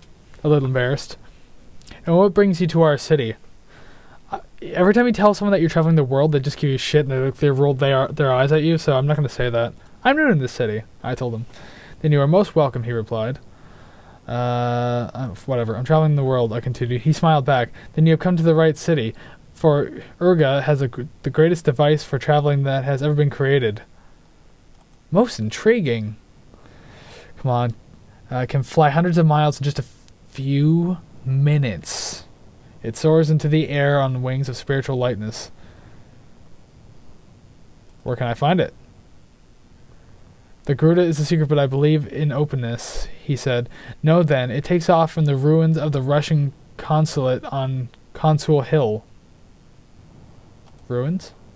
The monk smiled. The Russians believed that perhaps the Garuda could be theirs, but they were wrong. I thanked him and moved off on the way back to Monsieur Fogg with news of my discovery. And boy, was he happy about that. Oh, that's decent. I hope it doesn't crash. Well, let's talk about cost for a minute, shall we? Okay, we can afford it.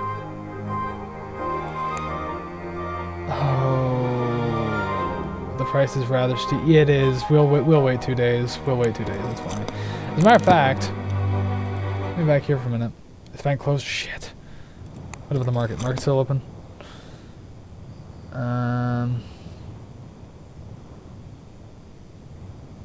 Damn. If I buy that, oh, that'd be a fortune in Honolulu.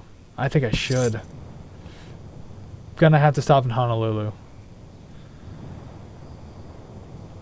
My god, 4 briefcases. This sucks ass.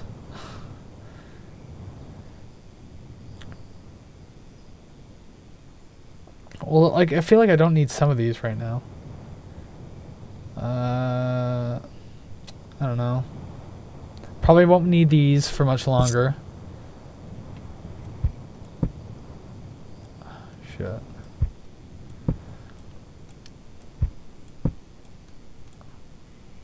Damn it. I really just want to, like, sell some things, but it's probably not a good idea to, like, get rid of too much. I think the cold climate thing's gone. I could probably get rid of that. There you go. Do this. And then drag that. No. Oh, come on. Drag this here. There you go. Look at that. Down to 3 cases now. We're doing good. Let's sleep for now.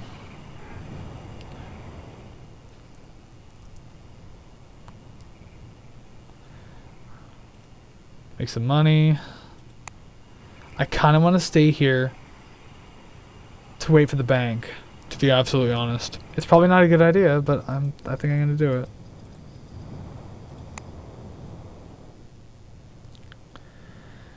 Yeah, we're gonna have to.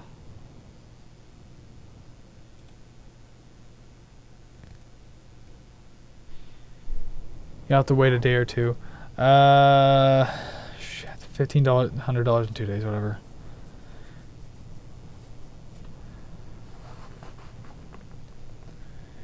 The funds will be ready in 2 days. Come back on Tuesday. Okay, fine. Then all we're gonna do is sleep. I'm gonna help out at the hotel. It's fine. Because it'll at least keep our funds up a little bit until we have to go.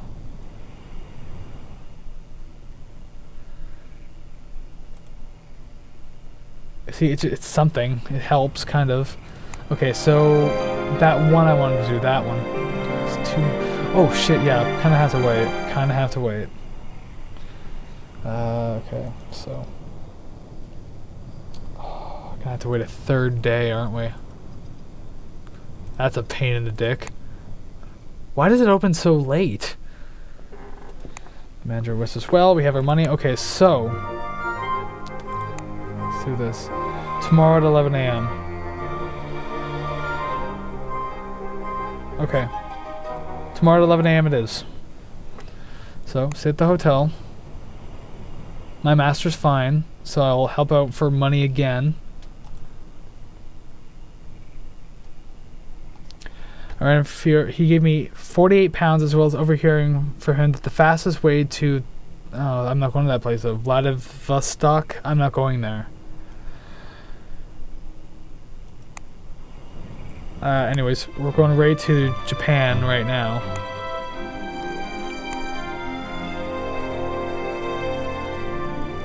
Ah, fuck, I don't even care. Whoa! That thing's fucking awesome! Holy shit! We boarded the Garuda, an eagle-like flying automation the size of a small airship, bound for Yokohama.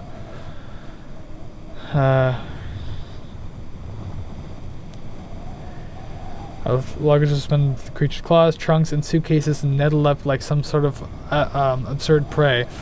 Then it began to beat its wings and we rose into the air. Ottoman defector found dead in Moscow station. Oh damn, that was her, wasn't it? Had that brief run-in with her, didn't we? Thankfully there were sleeping berths inside the Garuda's hull, and other conveniences besides, but we all had to take turns upon the beds and sleep in shifts. I thought it was quite an adventure. It felt a little as though we journeyed upon a mobile battlefield, or a genteel house turned utterly to uproar by an unexpected emergency. I was thoroughly enjoying myself. I'm suave as fuck. Ooh, and down goes his health. Sorry, I got more burps happening. Danish victory and cycle race up tower. You're not really roaring health, you're starting to fail a little bit. I woke to one of the crew's grinning faces peering in at me through a porthole. I merely smiled back blankly, not perceiving that said crewman must be suspended outside the Garuda to be so rudely looking in upon me. I rushed up on deck, and I had taken my sleep-muddled senses into hand. Yeah, it does. And saw the crew hard at work suspending the inverted canopy of pale blue silk under the Garuda. What are you all doing? I do believe I placed my hand on my hips in irritation. Oh, I didn't mean that to be irritating. God damn it. Our jobs, said the nearest crew member with a crack-toothed grin. Empress 60 does not like airships and the like. The Chinese are likely to try to shoot us down if they spot us. Sky-colored camouflage, Monsieur Fogg remarked, coming up on deck beside me. An ingenious solution.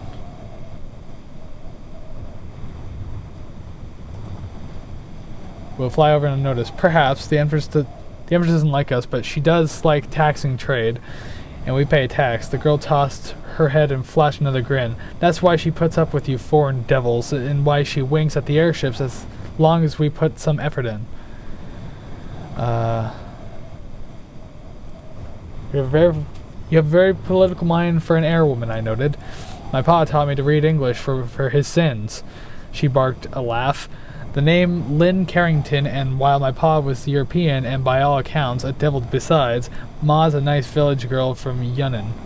She stuck her hand out, and I shook it, as though she were a gentleman.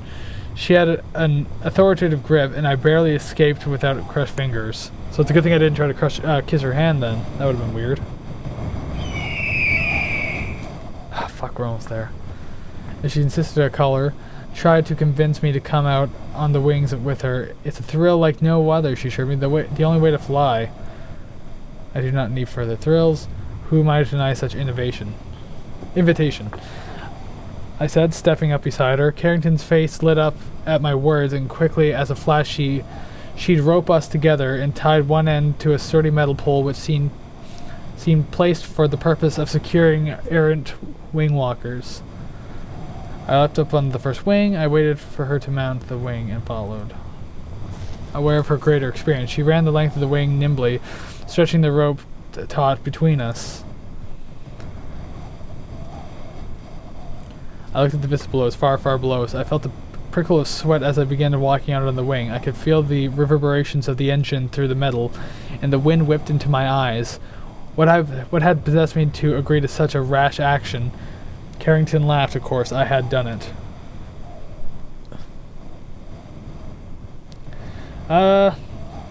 Let's say I'm trying to impress a girl. Why not? Apparently I am doomed to never learn my lesson when it comes to my pride. Still, I could not pretend I regretted a moment of it. Carrington and I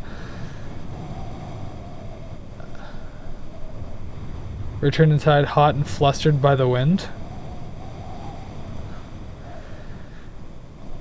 As it banked and descended into the destination, absolutely nothing between our feet at the enlarging vista of Yokohama.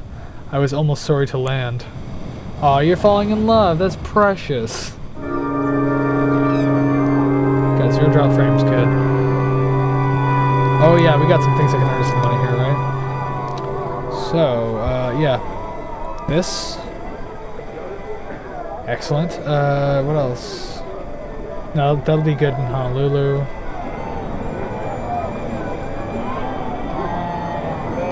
Yeah, that's gonna be amazing in Honolulu. Holy shit.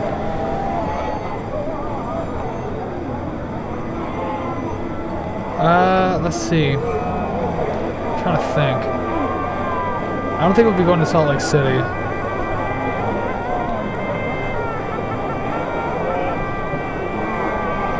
That might be valuable, but I don't know.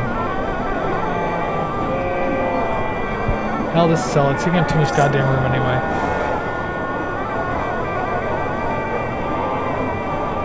Okay, I'm gonna take these just because I don't know which we're gonna be traveling with next. Okay,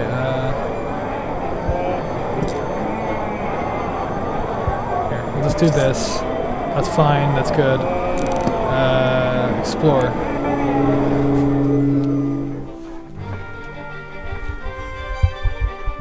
Manila, we're not going anywhere near Manila. Of course. Okay, so we got a couple of ways here.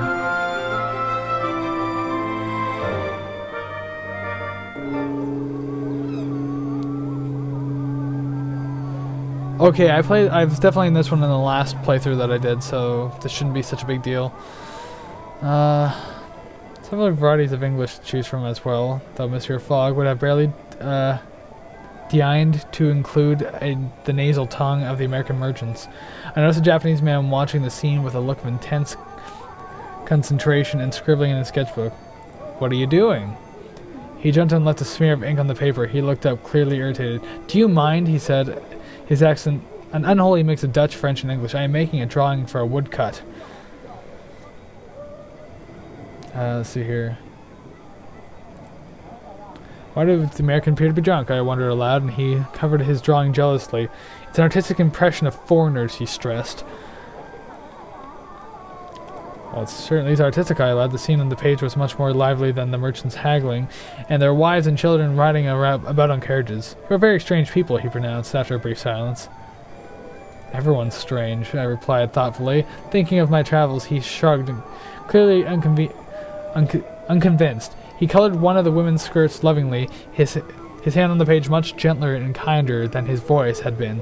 Finally, he thrust the paper in my direction, assuring me that it was only a preliminary sketch. I accepted gracefully, charmed that he had chosen to bestow a gift upon a near stranger. I sorted carefully, and it was a fine souvenir of Yokohama. Very good. Ooh. Do good there, eh? Okay, so Honolulu. Okay, so that's San Francisco. 16 days. Arrives next Monday. That's 8 days.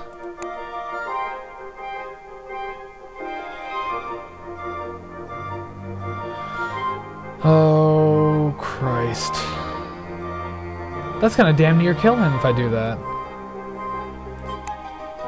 Can't afford that one. Okay. The parts tomorrow. Okay, cool. I guess we're doing that one.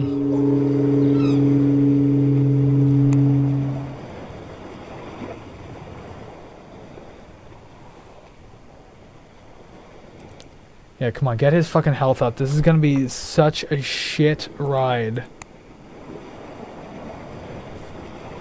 Quickly, what's in my suitcase? Anything for boats? I have seasickness, but that's not gonna be for us.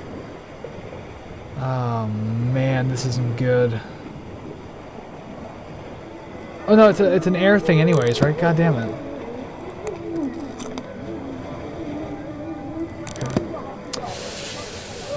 Oh, I don't like this at all. I'd rather stay one more day. You know what? I'm gonna stay one more day. I'm gonna stay one more day. I want to get his health up a bit. There. Okay, I feel a little more confident about this trip now. Let's go to Honolulu and get some money. Plus 42 though, it's not even that bad. Okay, let's go. God, that thing looks cool. Holy shit. The Noelian was a new concept, we were told. A hover barge making the long-distance journey from Yokohama to Honolulu in the middle of the Pacific Ocean. It was, frankly, terrifying. If only it went further than Honolulu. I had not realized it was an experiment when buying tickets. Let's just say it was terrifying.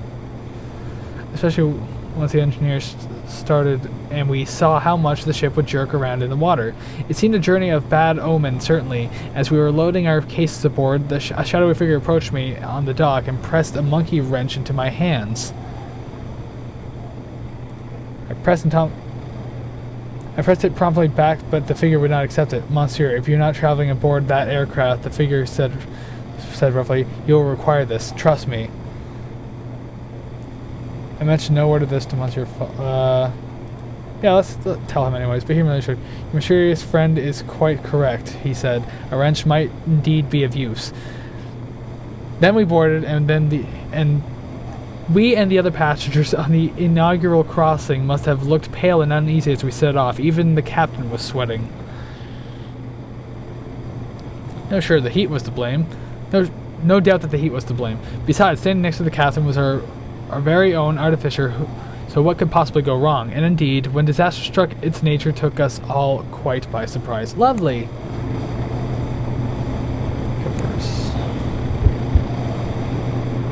What do you think of my little ship? Tell me, can this get to San Pedro? Some buyers will pay, But now listen, can you figure out how this ship works? No. Good, my little secret to keep then, I think. I just want to get to San Francisco because I have something that's worth money there.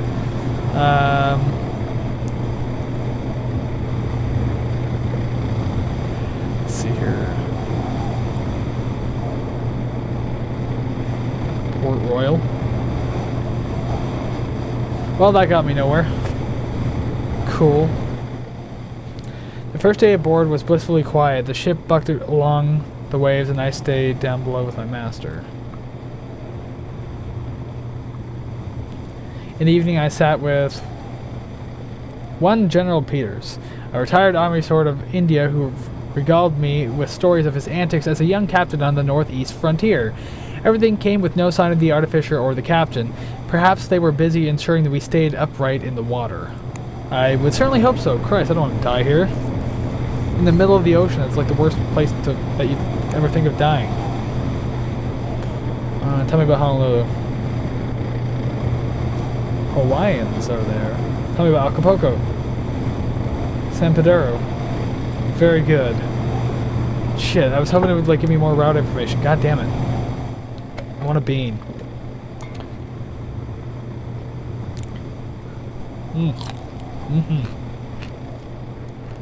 We noticed the trouble when my bread rolled slid from side to side in my plate and rolled against the side of the aircraft, quickly followed by another passenger's wine glass.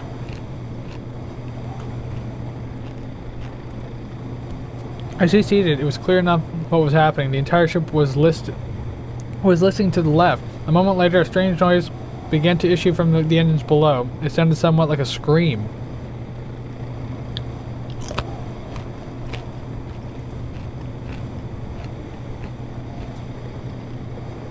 He looked appalled by the sideways movement. Of course he did. I stumbled to my feet and made for the exit from the room. The shrieking noise from the engine stopped, but then the boat did not right itself. Perhaps it would be most useful. It would be useful to ascertain the cause of this misalignment, my master suggested.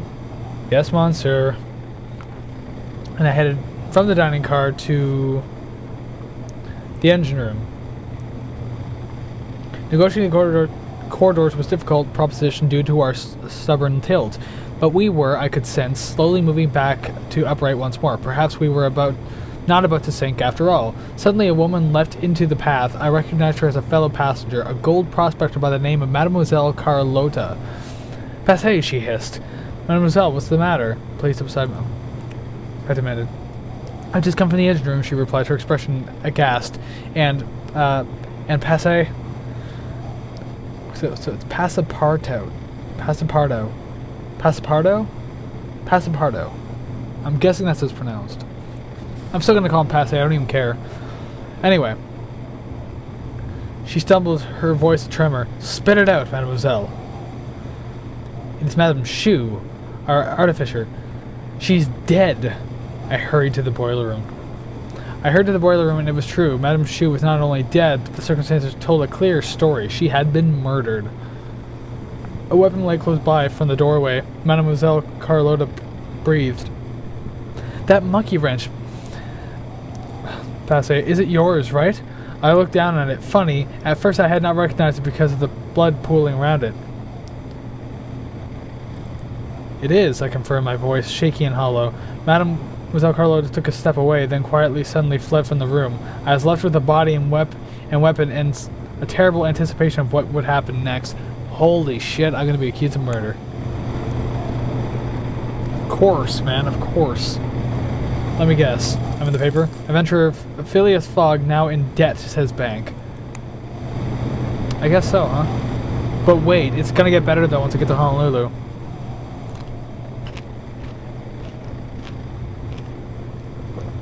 The next day the investigation, such as it was, began in earnest. The captain demanded to talk to everyone, of course, everyone had an alibi.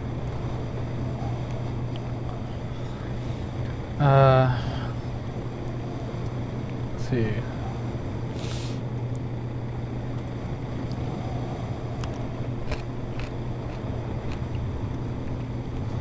Two or 3 hours before the body was discovered, so I was eating dinner at the time. It's fine, based on his experience and the temperature of the corpse. But I am no doctor, he added. So your assessment is approximate, I asked. It is, but a few hours at least must have passed between Madame Shu's death and Mademoiselle Carlotta's discovery of her. The flesh, Passe, was quite chilled. But wait a minute, because I heard that scream, so...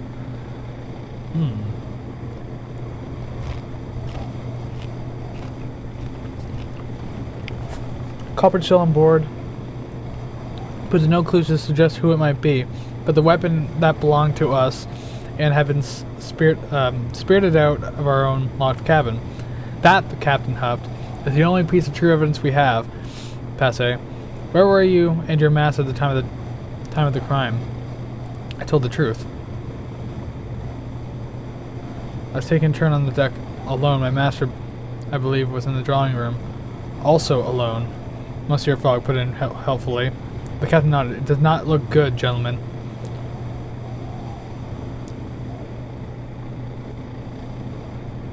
What possible motive could we have, I protested. The captain shrugged. I am a captain, not a police detective. Of course. Our course is simple, Monsieur Fogg said directly. We're in the ocean. There is nowhere for us to run, therefore no need to imprison us. Here is our offer. Let us discover the true culprit by the time we reach port, or you may arrest us for the crime. I could have throttled him. He gambled now. Not for his fortune, but our very liberty and most likely our necks. The captain nodded. Very well. You have until we dock. Oh god, are we close? Once he was gone, Monsieur Fogg turned to me. Passepartout, whatever. Our situation is desperate. You must uncover the truth. Thanks a lot, dickhole. What will you do? I demanded. I will consider the matter. There's only a few days remaining. I drew up a list of suspects and... attempted to do some detecting. There's no time to lose. You say as we fly across the fucking ocean. I gotta keep your health up at the same time. I fucking hate this. I began my investigations, talking to... So you must help me again. Mademoiselle Carlotta nodded. I could see fear in her eyes, and she demanded to talk out on the open deck in the view of the bridge. Whatever I can do, she said. Let's see. You found the body. What were you doing in the room? What do you think? She exclaimed with perfect surprise. The boat was about to capsize. It was tipping right over. I hurried to the boiler room to see what was going on, if I could help.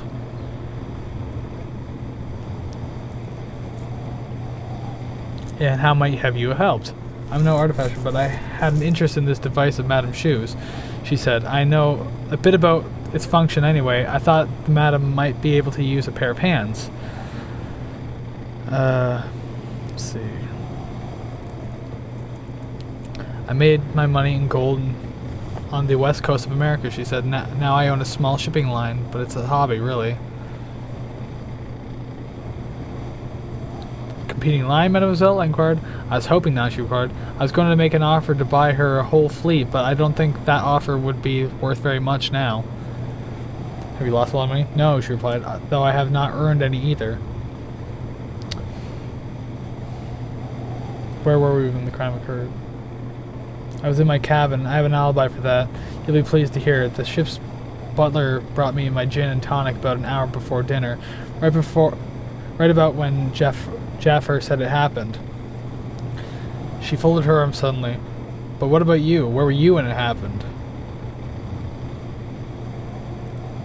You can turn on deck, I told her. But you seem determined to find someone to blame. Goodness, Passe. Does the captain seriously think you did it?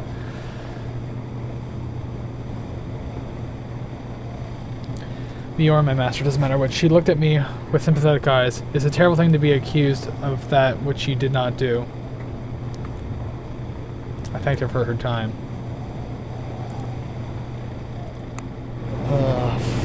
Fuck, man. I'm not going to make any sort of progress on this, am I?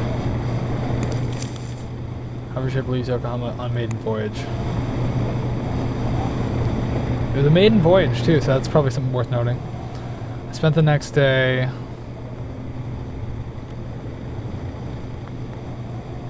at the scene.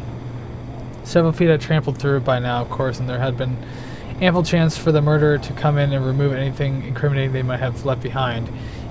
Even the dust had drifted away through the open porthole. I stood there trying to imagine the crime.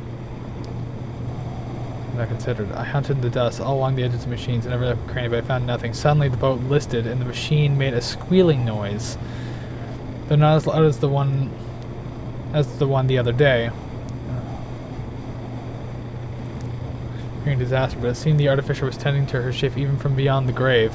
A lever snapped, a piston pumped, and the valve opened, and a blast of cold air shot out across the floor of the boat.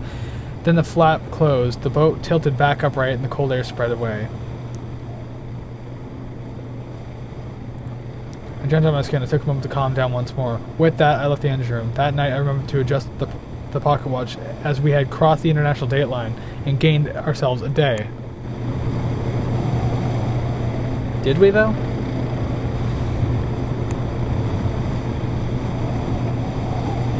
Tell me about Honolulu. An impossibly beautiful paradise, you say?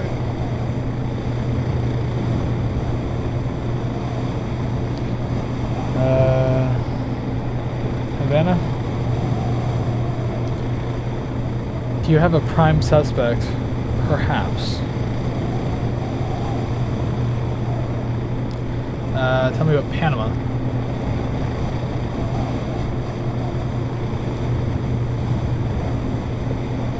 Goodbye. This is gonna be terrible. I'm gonna go to fucking prison. I'm gonna lose so much time.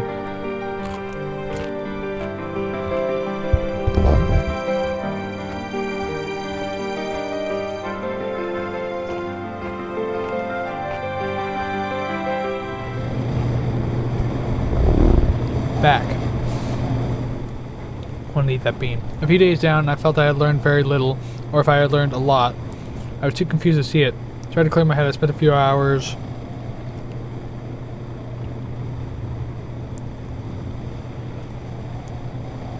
Let's talk to Jafar. Monsieur, you must help me. Jafar smiled thinly. I am retired, Passe, and not entirely through choice. But you're the most qualified person aboard. He shrugged. Perhaps. All I can tell you is to consider the circumstances closely. Remember, most people are not particularly good at lying. You do not understand. Neither I or my master were to blame. Thank you for his advice. He nodded with a smile. A good question, and one you should be asking me and everyone else. I was in my cabin attending to my person when the body was found. As you know, I was in the dining room with you. I left Jafar at the rail, contemplating the rushing water below.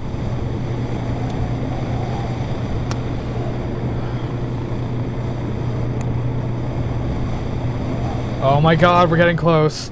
I had barely any time left. Why was fast approaching. I used what I had in conversation with Captain Peters.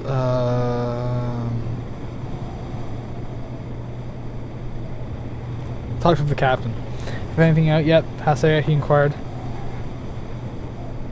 I shrugged. I have a few ideas, I told him. I'm glad, he answered. For my money, I don't trust that General Peters.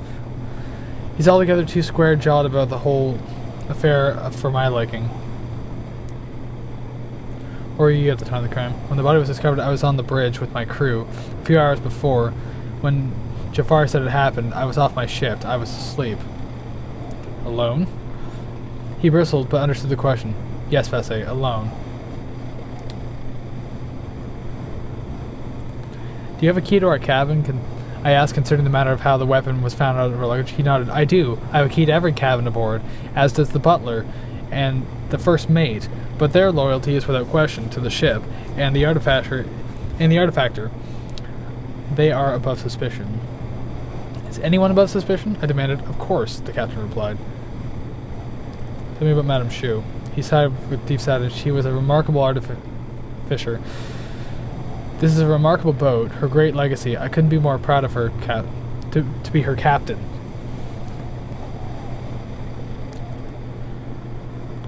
Was she now? The captain replied with some interest. I did not know that. She would not have succeeded, however. Madame Shu and I are old friends, and we had an agreement. I thanked the captain for his time.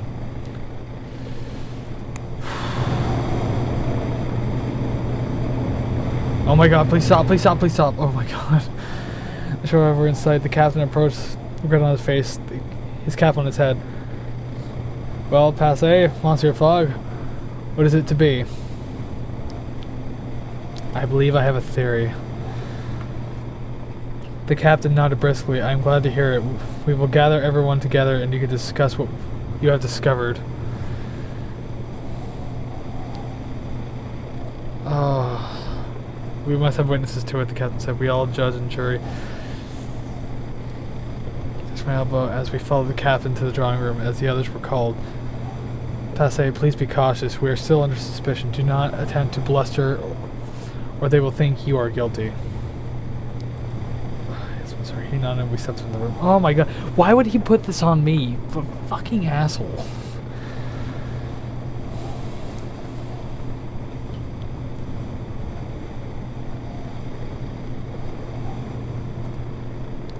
Frankly, girl presumably delayed to his journey.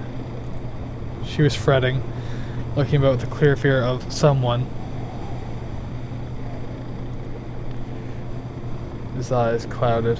Oh, Jesus Christ. Ladies and gentlemen, I have brought you all together because I believe I know who killed our artificer.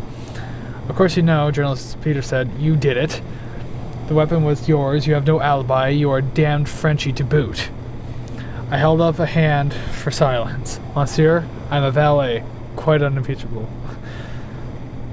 No.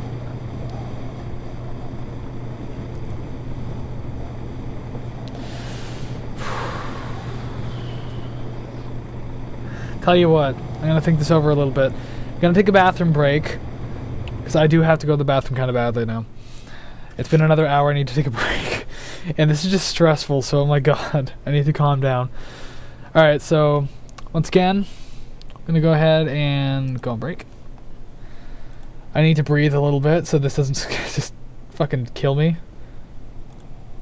And here's some music. Alright, we'll be back. With the exciting conclusion whether or not I'm going to prison. Jesus Christ, I'm nervous.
Okay.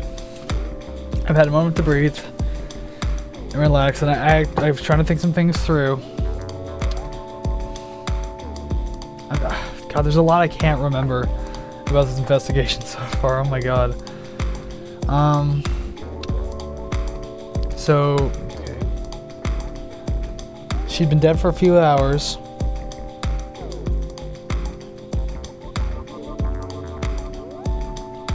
He's not a doctor, so he wouldn't know, but he's guessing because the body was cold. The other chick was in competition. Peters is just kind of pissy. Because it seems like obvious to go after the Coralina or whatever the hell her name is, the other woman. It seems obvious to go after her. Like, it just seems like that'd be like the right answer. But I have a feeling like it's gonna trick me or something. I don't know. What's happened to the bean?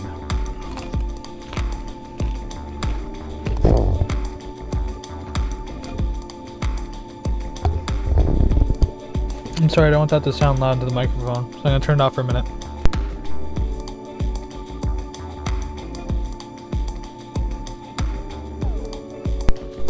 Okay, we're good. Sorry. I just love extreme beans. Anyway, I suppose we should go ahead and continue on with this. I should turn off that screen.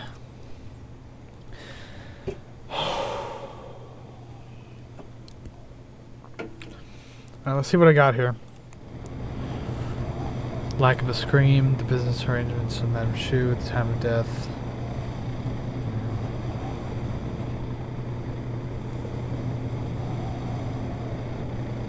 I'm gonna say the time of death because he was so unsure about it. I saw Jafar frown sharply. At the time told to us by Monsieur Jafar, no one has an alibi for their whereabouts except for Mademoiselle Carlotta, who was in her cabin receiving gin and tonic from the butler. Any of us could have been in the boiler room, bringing Madame Shu to grief. Indeed, Jafar replied, but what of it?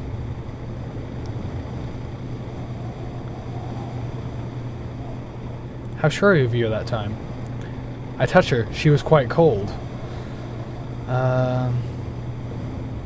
What if the cold was for another reason? Unless you had some reason for lying.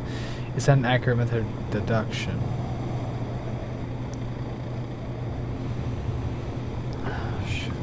Give me a drink of beer, goddammit.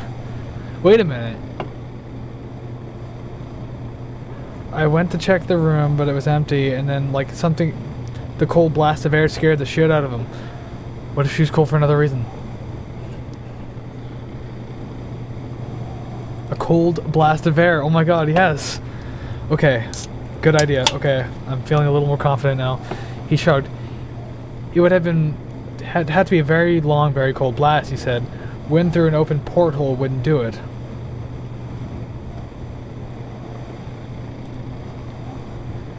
I held a finger in silence. Monsieur Jafar, if such a thing were possible. The old detective shrugged. Then I would not know for certain. A coroner could have said more from the blood, but I could not. If the temperature were not a factor, she could have died any time. I nodded, satisfied. The next detail is...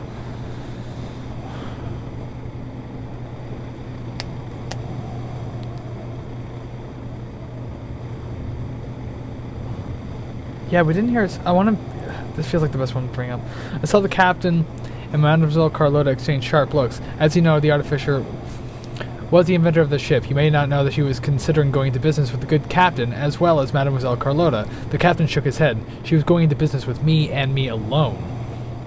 I tried to persuade her, Mademoiselle Carlotta admitted. I tried to befriend her. I would have succeeded in the end, but now... She shrugged. Now there's nothing to buy.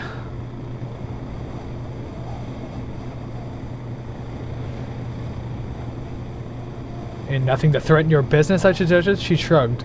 Suggested? Oh my god, that was a bad way of saying that. This would have been my business, but I have money. There'll be another business. Monsieur Jafar frowned suddenly and looked up. But mademoiselle, he said, you already own a shipping route, don't you? I own several, she snapped in return. I looked around the room. Let us consider.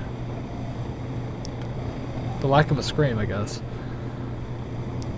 I saw people sitting up sharply. We all saw the unpleasant manner of Madame Shu's death, but none of us heard it. I began to wonder, how could it be? How could that be? It was no doubt, sadly, rather brief, General Peters said. That's exactly my conclusion. Yeah. This was a murder by a most efficient killer. They all exchanged fearful looks while I continued. So then this is the personalities we see in this room. What we have discovered, Monsieur Fogg stood up. Monsieur Fogg stood up. A lot of empty nonsense, I fear. Passé. Captain, we had an arrangement. He put his wrist forward. You may arrest us. The captain thought for a moment, then shook his head. I cannot do it. An English gentleman is above reproach. But someone must be to blame. Indeed, someone is, he replied sadly, and Madame Chu was my friend, and I encouraged her to make this craft. I funded her experiments. I allowed you passengers on board. I should have helped to keep her safe. She was more valuable to me than you may realize. You could not have known you had brought a murderer aboard.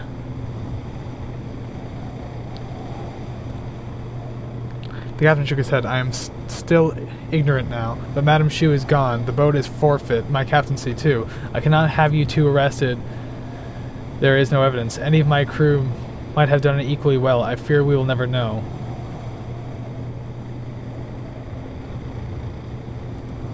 Dr. Chun let us leave. Captain Kieka nodded, looking away.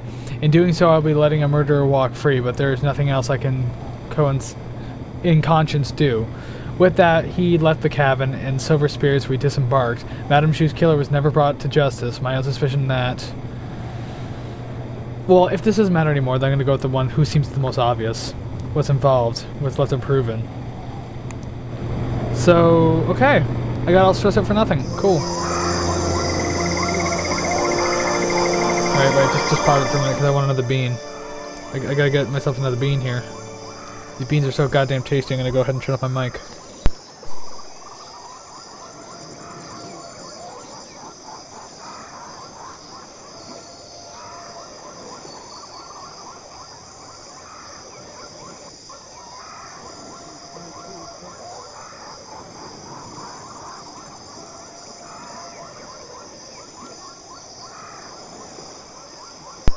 Okay, we're good.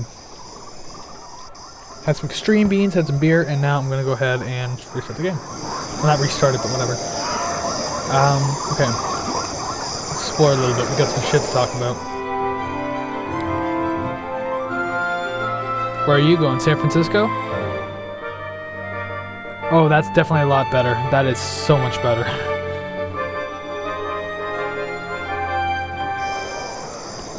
Who thought that Honolulu lived in one indrawn breath, a wheeling swath of sky, white-laced waves, and pristine sand bounded by black volcanic bluffs. The town was entirely hidden behind groves of coconut and eucalyptus. We took a short tour. You look, said our coach driver, hilla hilla, like city folk. And what do they look like, I wonder aloud. All bent and crabbed over, and with your eyes fixed on the horizon, always in a rush. He murmured something to his horse, which looked well-fed and high-spirited. As a young man, I went to San Francisco to make my fortune. I, too, ran and scrambled in pursuit of the almighty dollar. We're neither running or scrabbling, I pointed out with an affronted dignity, but I had to look away from Hilla Hilla's calm look. Our adventure thus far had been somewhat harum-scarum. Harum-scarum? Or whatever.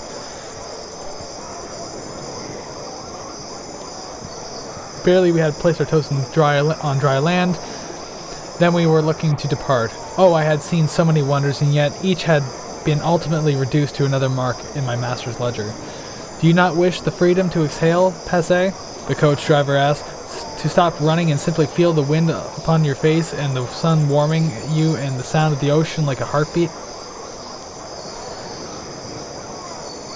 I will take my moments where I may. Hilla hilla, I agreed. With my master. That is where I find peace. Or, if not peace, then surely it is a purpose, and that is much the same. The coach driver sighed and turned his face up to the end of the sky. A man may find himself here, he told me, but only if he wishes it. He invited us to his home that evening and fed us dough-like poi and bright flesh slices of orange and guava. And I thought for once about peace and purpose. Yes. My own purpose remained undimmed, but Honolulu was a pause, a moment pulled free of past and future and containing only the taste of guava and salt-freshened wind. We finished our day in Honolulu with a souvenir and swirling conch shell collected from the beach as we walked back to the docks. Okay, so let's go to the market. There's a lot of money here. Bam. Worth shit tons of money here. Oh, yes, that feels good. Kind of just want to get rid of that. Where's that go? Where's that go? Houston? We'll see. Let's see. Okay, let's just go to this. That's kind of San Pedro. Okay, that's fine. Wait. Back to the market. Let's see. Lima and Panama City. Salt Lake City, San Francisco. Guess where we're going? Oh shit, wait.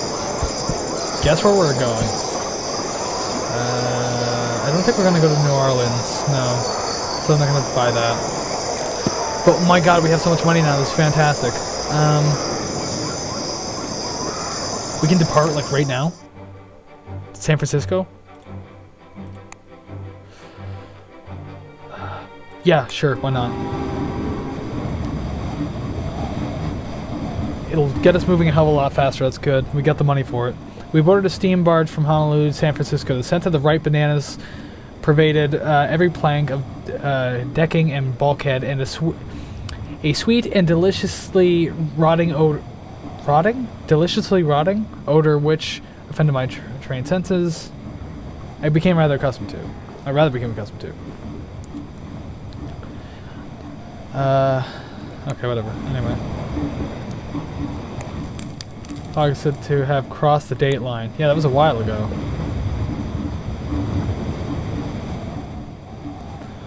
Arg, I have to attempting to convince my mouth that I ate fried kippers and potatoes at breakfast. Everything smells of bananas. Monsieur Fogg replied that he could not smell a thing, which I took to be his queerly English sense of humor at work. Still, if bananas were to be the worst of my troubles aboard this boat, then that would be no bad thing. No, it actually wouldn't. You'd be getting off quite easy that way. Ah, shave, superb. I woke in the middle of the night, convinced that someone was in the cabin with me. I stayed very still and listened. There was a long wave-lapped silence until I heard distinctly a dragging shuffle.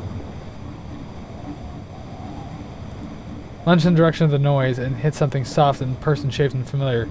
Monsieur Fogg, I cried, and my midnight visitor blinked, straightened and looked about my cabin in genteel surprise. What? He said calmly, pulling his dress gown down.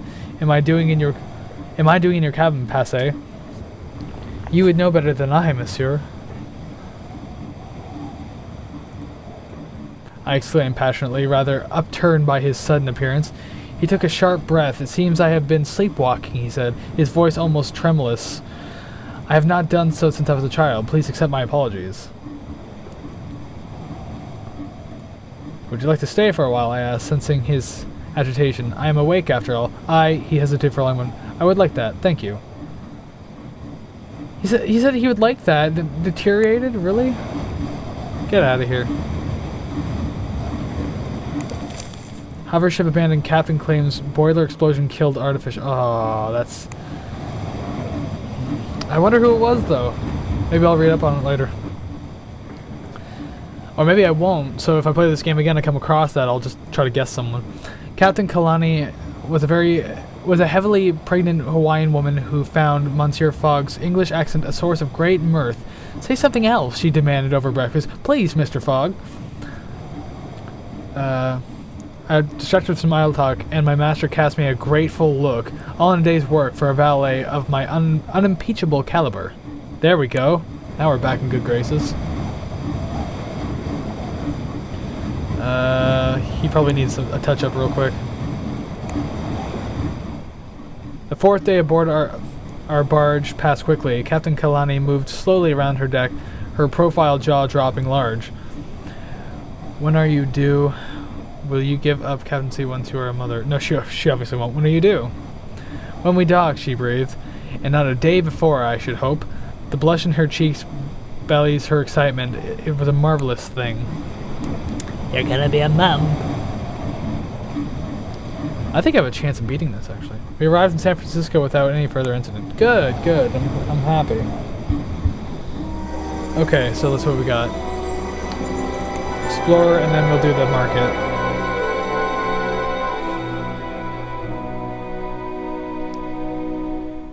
Oh, that's Gastown up there? Okay. I feel like it'd be beneficial to go up to Canada. Probably would be. San Francisco seemed less a city and more of a ravenous beast bent on consumption of everything, even of itself. Within the ever-expanding city limits, North Steam Power drills and daggers flattened hills, building... let's go with that.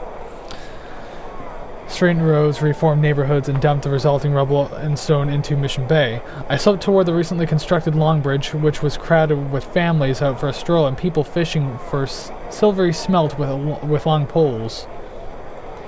In the water, with a jangle of rowing boats racing each other and boatmen taking passengers out to Mission Rock, cheers and good-natured shouts emitted from the halfway house in the middle of the bridge.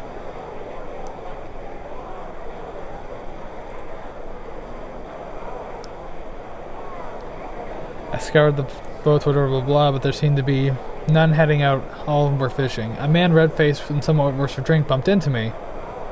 I excused myself politely, and he made an apology in return, slinging an arm around my shoulders. "Oh, hello," he exclaimed. "You don't sound like you're from around here."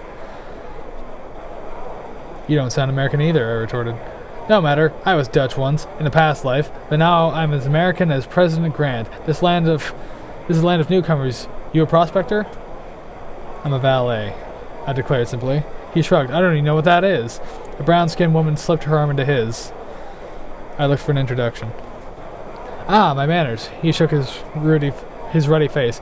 I am Anders, and this is my wife, Jenny. Let's see here. That's a beautiful jacket. Compliment her. Good thing. Bowing my head. "I made it," Jenny replied, with a tiny, wicked smile. "I am very skilled with a needle." I hesitated, the obvious question about her origins on the tip of my tongue. "Are you..." I let my rather uncouth question trail off in embarrassment. She laughed with full-throated pleasure. "I am of the Modoc tribe." Modoc? I hope I'm pronouncing that correctly. "What the new Americans call Indians." Jenny rolled her eyes. "I do not mind your surprise. Most of my tribe has been taken to the Kalamath Reservation in Oregon." "But you are not with them," I observed, realizing my faux pas as the words tumbled from my unthinking lips. Jenny sucked on a deep breath. "I left my tribe," she whispered. Anders squeezed her hand. "I fell in love. In this world, women leave their families for their husbands. I made a home of my choosing, which is more freedom than any tribe can claim." Anders whispered something into Jenny's ear, and she laughed, though I feared I had opened up an old wound with my prying questions.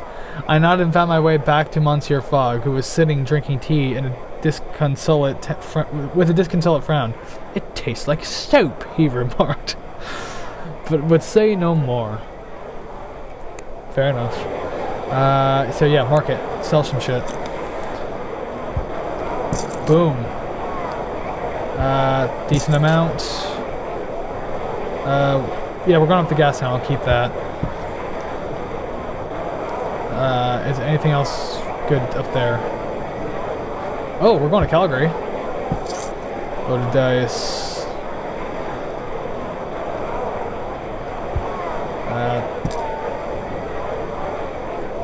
Hot flour. We're going there too. And we'll eventually be there too. Wow, I spent a lot of money. Okay, can we depart like right now? Is it possible? Damn it. Oh god, this thing is weird to control. Stop. Oh, tomorrow at noon. Okay. Okay, fine. Fine. Back to San Francisco. We're going up because we're going up to Gastown tomorrow.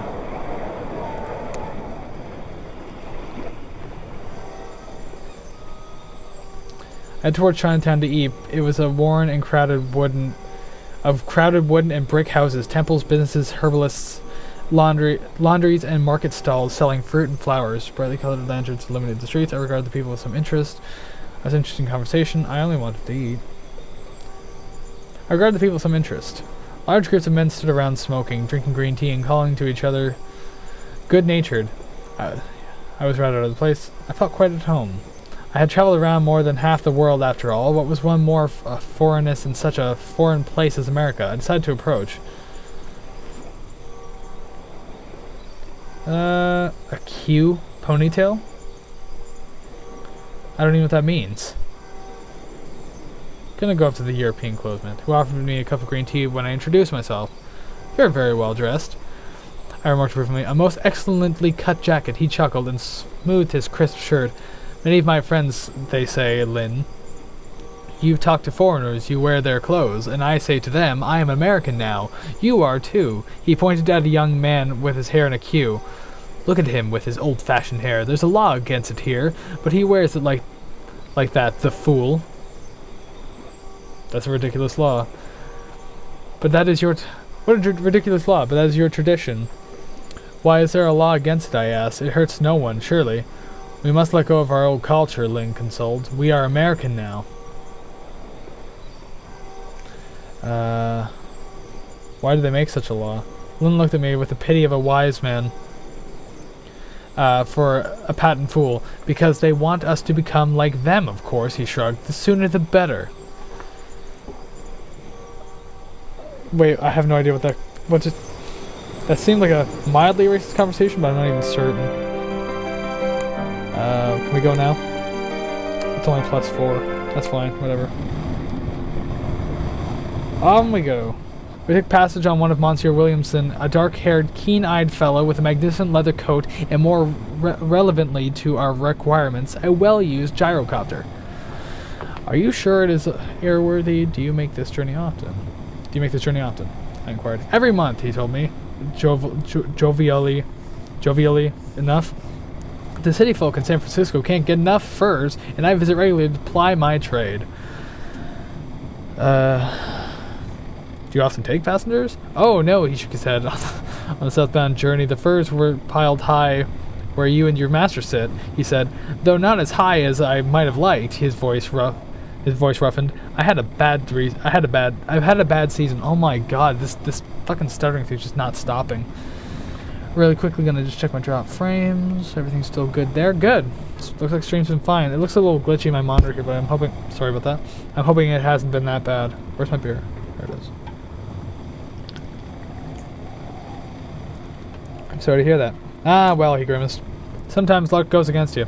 That is the way of the world. We make our own luck, I think, I said, though I could not help a chuckle. Though it is not always good luck, I grant you. Monsieur Williamson chuckled, and we began our journey north companionably enough, ceasing our conversation only when the sound of the gyrocopter's blade against the wind muffled our voices. Converse. Okay, so tell me gas on Calgary. So I guess not. Then I would want to go Calgary to Regina. Regina to Winnipeg. Winnipeg to Toronto. So I can't get to Toronto? Or can I get to... oh, so I can get to Quebec via Winnipeg. Okay, so I don't even have to go to Toronto. Apparently. Yes, no, maybe so? I don't know. Real quick, gonna have another bean. Just real...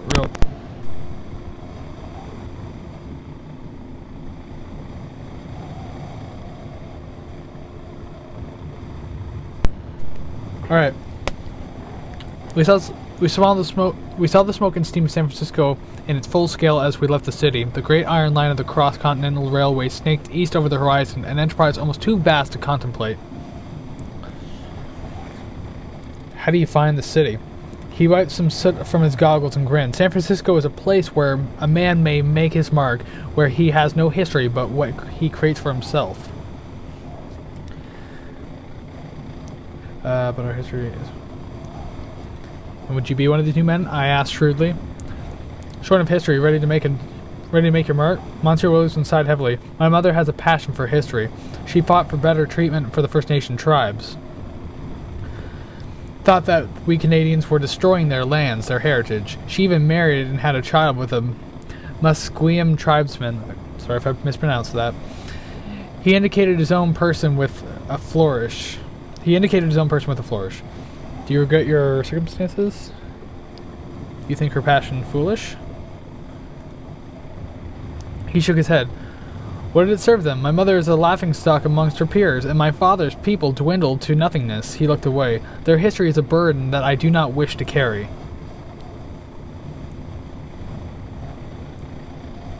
I understand, I guess. I shrugged. I wish you luck in whatever you choose to be. He smiled and turned away. I mean, that's the best I can offer, right? I mean, like, I don't know.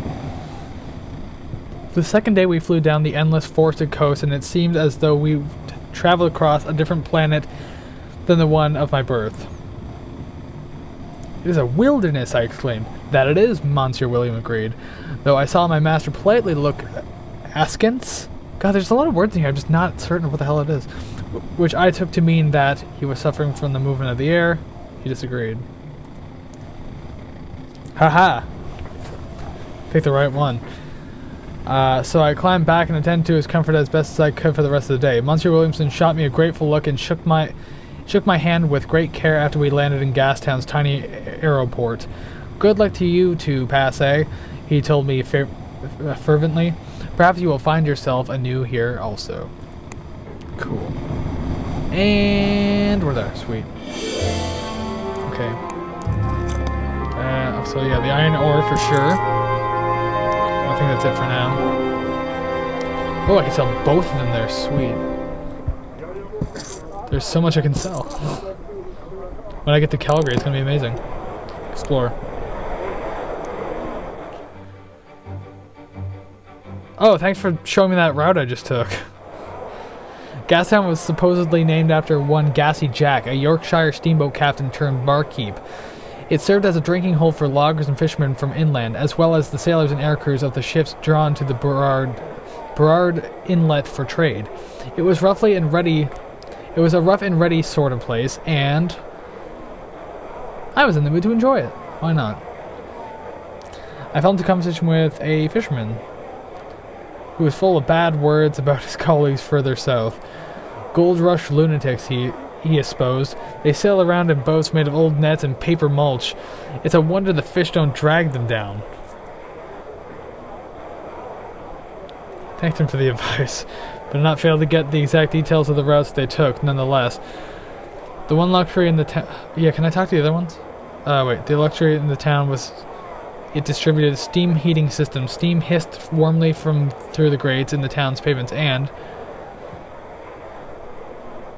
even powered a steam clock, which whistled the time to the town's citizens every hour, a strange symbol of society's progress, but one that was no doubt as potent as the newly built depot for the Canadian Pacific Railway, parallel to Water Street. Gastown was, for better or worse, a truly modern town. Fair enough. So, we're going to Calgary for sure. In 3 days? Not a chance. Let's see. We're leaving tomorrow. The sooner we get across, the better. So tomorrow before 11 a.m. Gotcha. Cool. Oops. Didn't mean to do that. Gonna make a lot of money in Calgary, I'll tell you that much. So, yeah. Guess just sleep it off, whatever. As night fell... gotta make him feel better, you know? Gotta keep him healthy for the travels. Okay, let's depart right now. $430 to get all the way to Winnipeg. But I want to go to Calgary first, so that's the whole problem. Because I got stuff to sell in Calgary, and then from there I'll go straight to Winnipeg. The conductor, a dark-haired First Nations woman, eyed me dubiously. First time on Canadian Pacific Railway? She asks. Is it so obvious? She refrained from rolling her eyes. The line runs from Gastown all the way to Ottawa, though you have to change at Winnipeg. It's the first transcontinental railway in the Dominion of Canada. She paused, fixing me with a look. I felt like some kind of response was expecting me, so I said, very good. That's not the good part, she continued. The railway isn't owned by the government or a private company, but by the Blackfoot Confederacy. This here is the First Nations territory, so no smoking, no liquor, no firearms. You hear? I'll say, yes, madam. I nodded, not wanting to find myself on this formidable woman's bad side. Indeed, she quite reminded me of my own dear maman. Maman, whatever. The steam whistle sounded twice and hurried back to Monsieur Fogg as we pulled out of the station. Greetings, Monsieur Fleet. Good day there. So yeah, we want to get to Regina. Then Regina to Winnipeg. Then Winnipeg to, I heard we can get to Ottawa. No such route. Okay. Do you like Canada, do you think? It would be a wild place. It is a wild place. Too wild for some. I think bears would be worse than snow. Snow's tolerable. I particularly fear bears, if I'm quite honest. Ah, bears, yes. We have rather a lot of bears, that's true. Oh, there it is. Good. I wouldn't believe it. Oh yeah, it was to...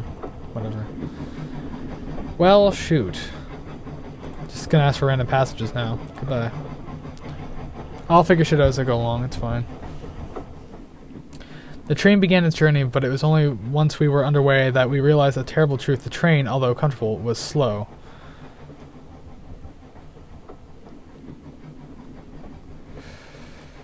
Take over a week, you say. Take over a week.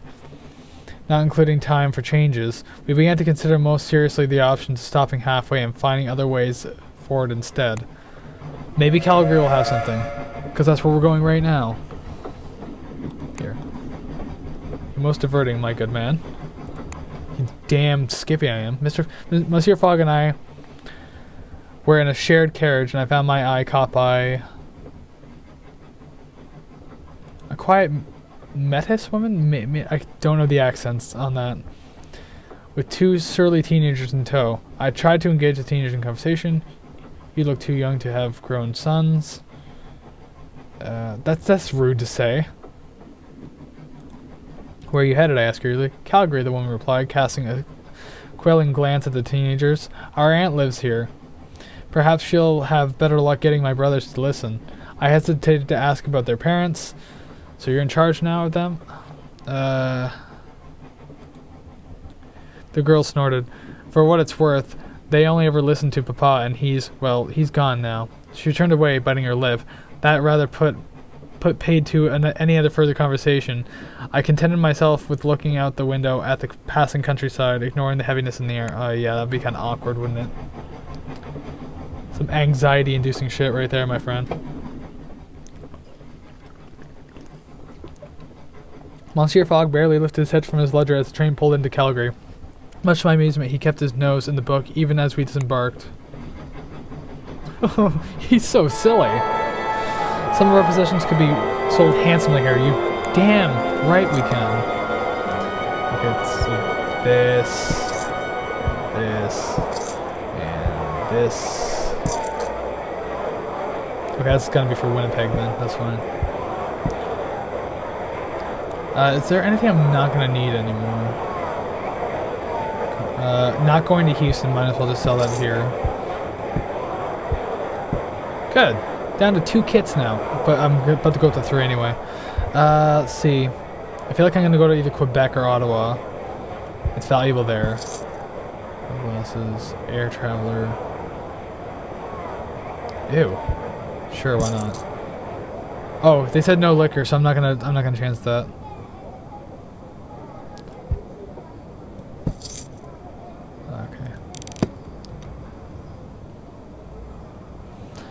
Okay, so plan. So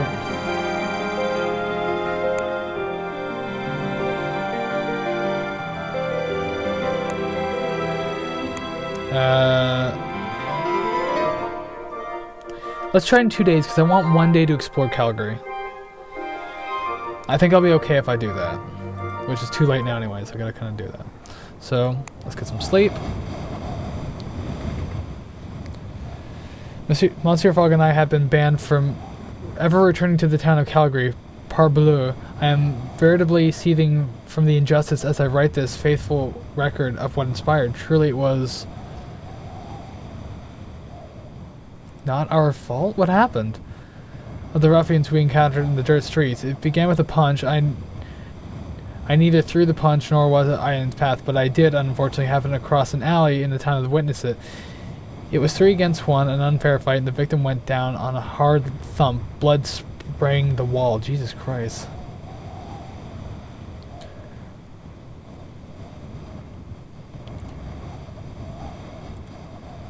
Tumbling, oh my god. Tumbling to a stop and shining against the dirt, his assailants began to kick him. The prone man's form. All 4 of the men were First Nations, though the victim was dressed in a coat, jacket, and cowboy boots, hair cropped close, and his attackers were in traditional clothes, hair in braids under their thick hoods. I admit I cursed under my breath at the sight before, shouting him to stop, wading into the fight with both fists. You see, like, you feel like you should say that you wanted to help, right? But, like, is it really my job to interfere in this kind of shit? I don't know. Or taking my heels.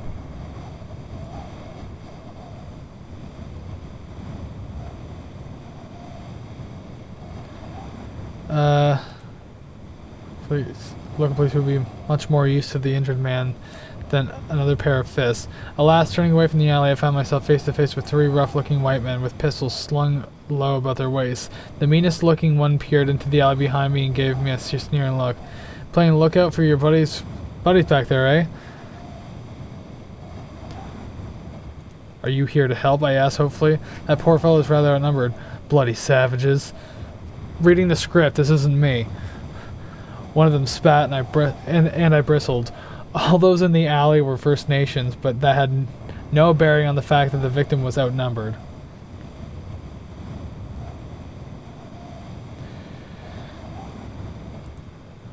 So they were here to rescue the injured man, so I kept my mouth shut. The fighters in the alley caught sight of us, then looking over expressions of disgust. Ah, you're here, the eldest of the 3 attackers said to the sneer. Come to collect your trash, Americans? The Americans turned out to be whiskey traders. The fellow who had been jumped was a Cree man they used as a go-between. Apparently he had been trying to sell liquor illegally. Some of the First Nations teenagers at the nearby Tsutina reservation. My god, I'm so sorry if I'm butchering that. I'm learning. And been caught out by a group of concerned and angry parents.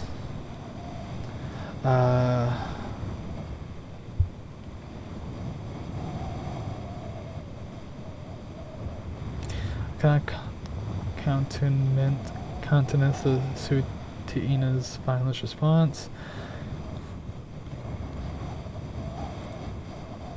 It said so, but the men merely laughed bitterly. They come and sell their poison to our children and young people. They profit off destroying lives, and that is what you have to say? They shook their heads. A bottle of whiskey is more dangerous than a fist or a bullet. I looked at the...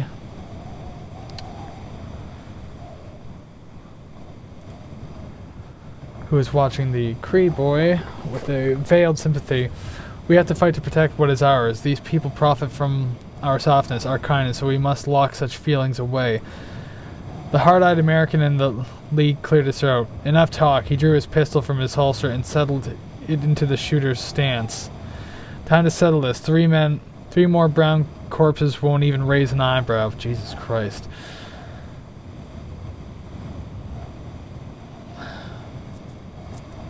I'm gonna say I died just because, like, again, I'm trying to do things with my master here. I can't afford to take bullets. Hoping the others were smart enough to do the same. Unfortunately, the Cree youth had exactly the same idea, and we collided beside the crate. We ended up in an entangled heap on the alley floor as a bullet whizzed past, just where my head had been. Oof, I huffed. feeling the impact of all my joints. The youth cast me an unreadable look and scrambled to his feet. He ran over to the whiskey trays as fast as his feet would carry him, and I didn't blame him in the least. But something tumbled out of his pocket and landed in the dirt. A rectangular device, blinking with a green and yellow lights.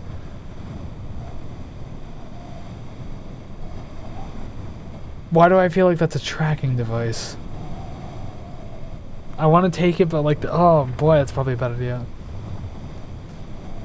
He dropped something, I shouted. The kid looked back. He looked positively green at the sight of the device, but was dragged away by the whiskey trays before he could dart back to pick it up. So it was something important to him, eh? I pocketed it.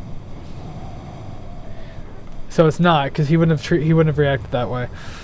By the time I dusted myself off, the Sioux Ina men had made themselves scarce as well. All that remained was yours truly in an alley with bullet shells and blood splattered in the dirt. There was of course when the Northwest Mounted Police arrived and arrested me. I was released in a matter of hours. God damn it, really?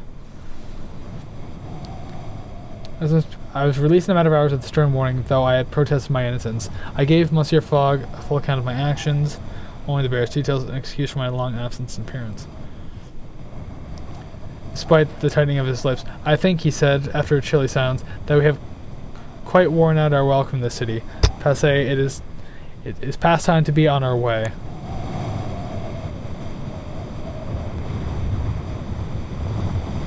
I still have to explore, even though we were kicked out.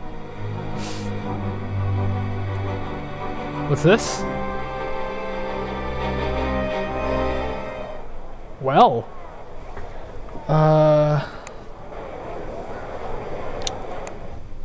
Well, I think I've already planned to go to Winnipeg, right? Because... Holy shit! You can get to Winnipeg on Sunday or Toronto on Monday. Toronto seems like the better trip. But I have shit I want to sell in Winnipeg, I think. Don't I? A mystery device. Awesome.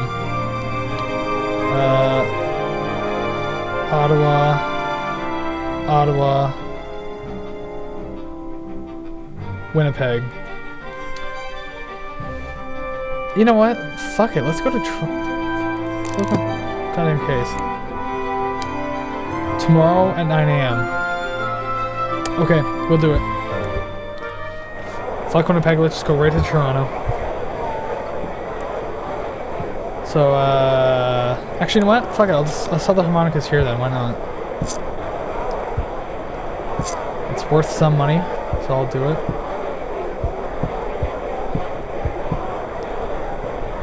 Worth money in Ottawa. That's also worth money in Ottawa. Okay, and that's also Ottawa or Quebec City, either or. Whatever. Okay, well. Getting so goddamn close, man. We're gonna do this. We're gonna win.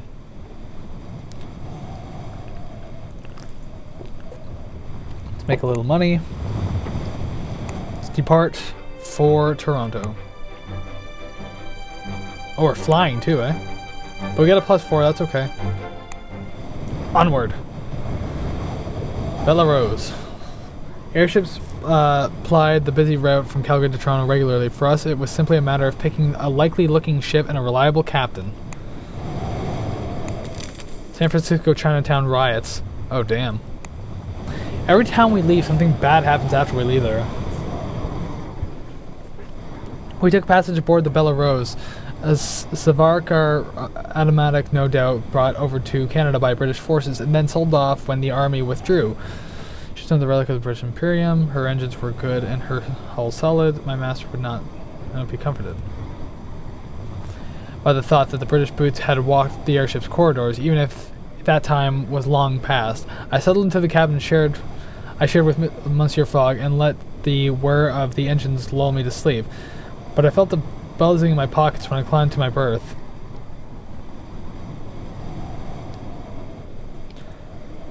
I don't know if I ignored it as best as I could and quickly sleep. Mes amis, how I was wrong. Oh, man. Yeah, it was the device, wasn't it? God damn it.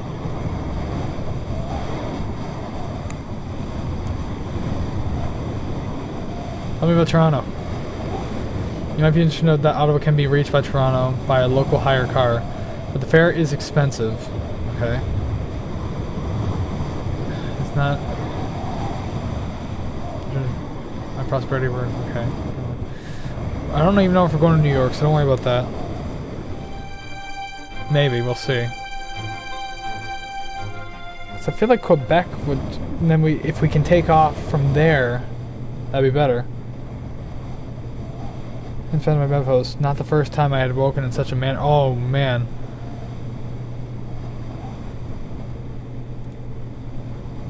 Unfortunately, I had been unconscious when I was tied up. And there was a little give in the rope. Oh, I shouldn't have taken that goddamn thing.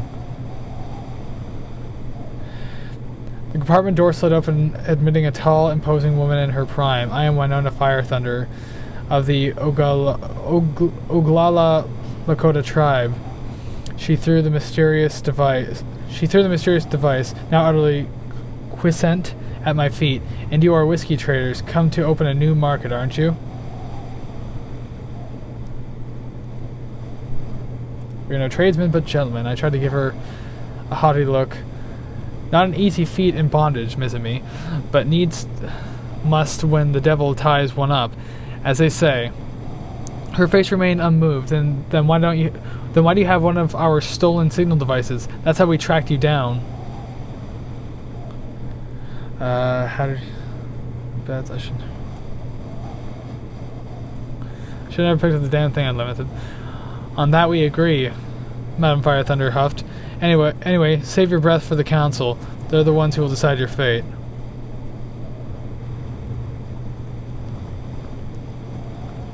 It's the council you speak of. Madam Fire Thunder glowered once again. We will reach the council tomorrow if you agree. Oh my god, I don't even care. Son of a bitch.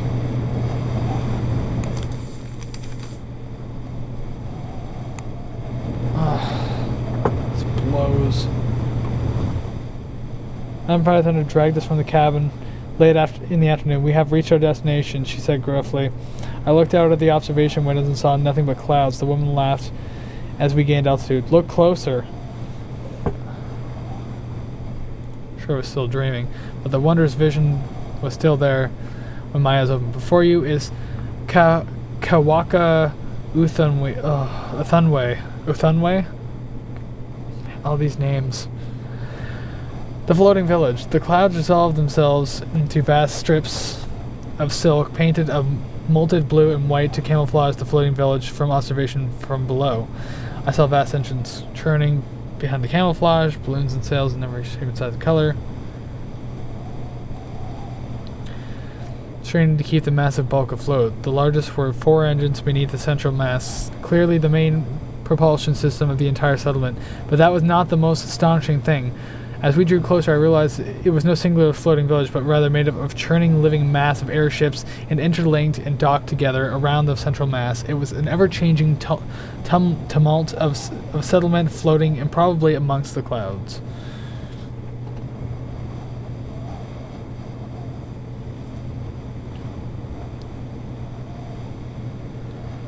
Oh, cool. I was grateful to witness the miracle. Indeed, I could barely even bring my mind to mind the unfortunate circumstance that had brought me here. Madam Fire Thunder's stony expression cracked a little as the airship docked with the floating village. A complex maneuver of careful navigations, several wickedly sharp docking hooks, and, so it seemed to me, prayer. Welcome to my home, she said, and shoved me down the gangplank. Oh, this isn't good, though.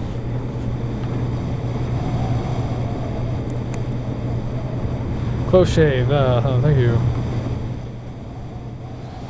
If I had thought Madame Fire Thunder imposing, then the members of the council were downright terrifying. Every one of them had dark, intelligent eyes set in wrinkled faces, and many wore elaborate headdresses of bead and animal horn.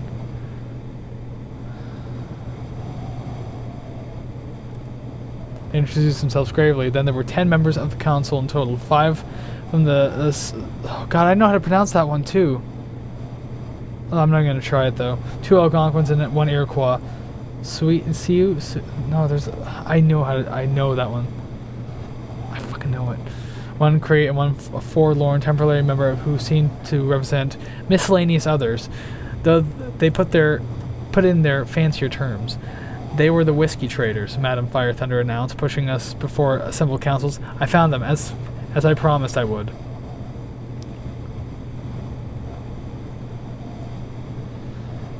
We're not whiskey traders. I cannot help a tiny little huff of irritation. This is most vexing. Silence, Madam Fire Thunder shouted, as the councils began to murmur to each other. Show some respect.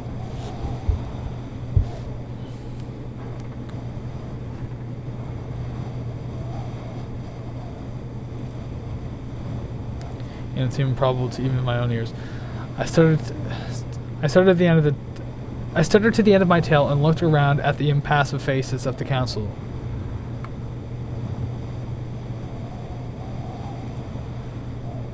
I fancy I saw a glint of here and there, or so I hoped. What would they do to us if they judged us guilty? They conferred for a moment, several languages and unfamiliar dialects flying through the air, before the Cree consular stood to deliver the verdict. Not guilty. Oh. Madam Fire Thunder pressed her lips together and blew out her breath. It seems we owe you an apology, me in particular. No hard feelings, madam, I said gallantly. An understandable miscommunication. It's good of you to say so, she said so grudgingly, leading us to a spacious hut in the central area of the floating village. I hope these accommodations will suffice till we reach Quebec City in 2 days' time. That's the closest it's safe for us to dock. That'll suffice, I guess. She bowed low and left us to settle into our new unfamiliar accommodations aboard the miraculous floating village I was. Eager to explore, too tired. Eager to explore. Why not? I'm innocent now, right? It's fine.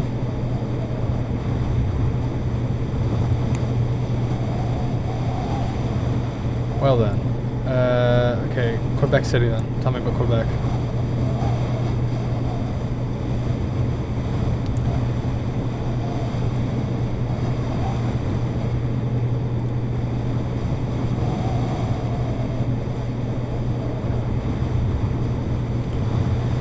But really though, like...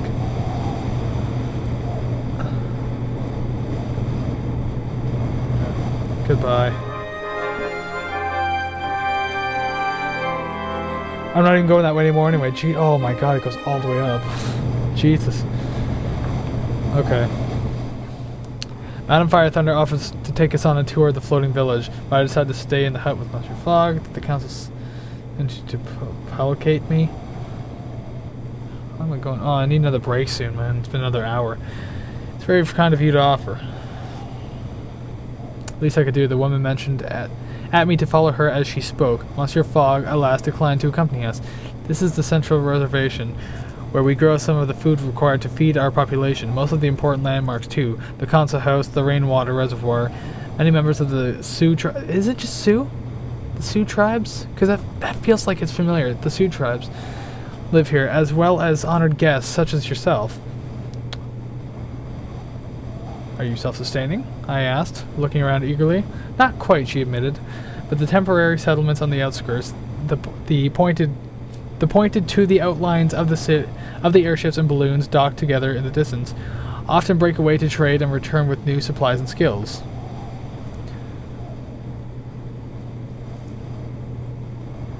Why do you call them temporary? I asked.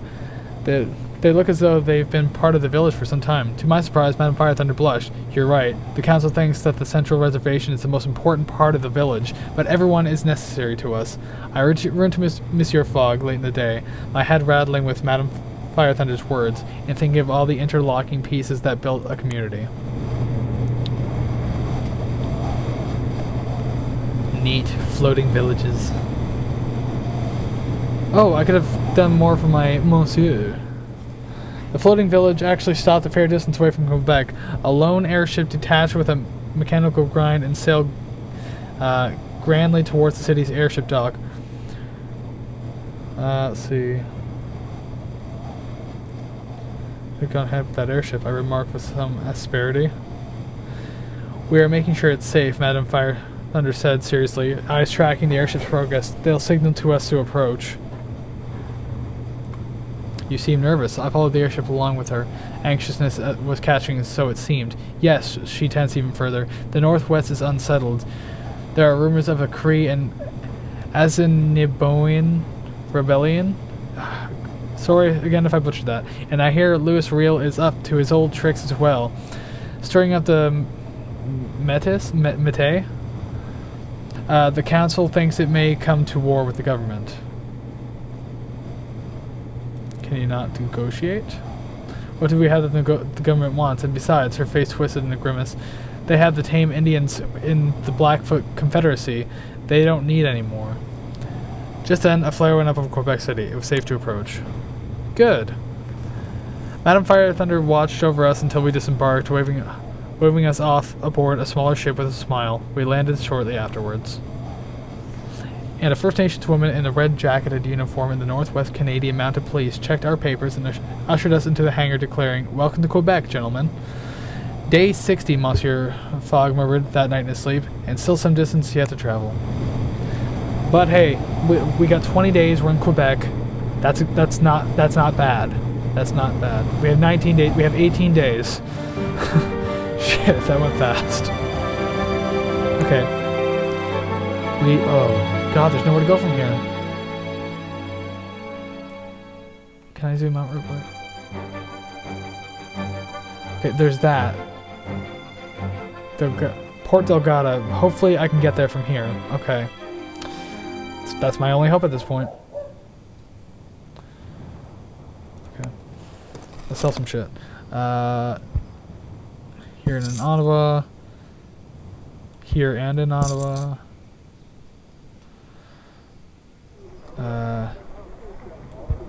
Probably won't need that.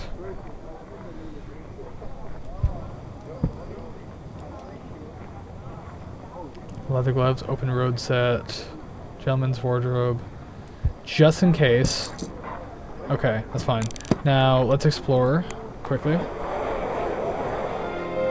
Okay, oh, where are you going? Where are you going? Where are you going? Okay, maybe that's not so bad.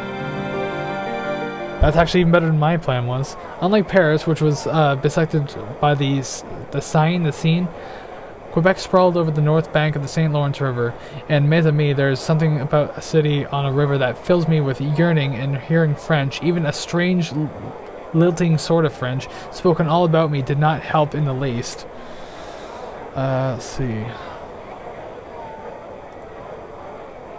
Chateau Frontenac, a luxury hotel built for Canadian Pacific Railway customers.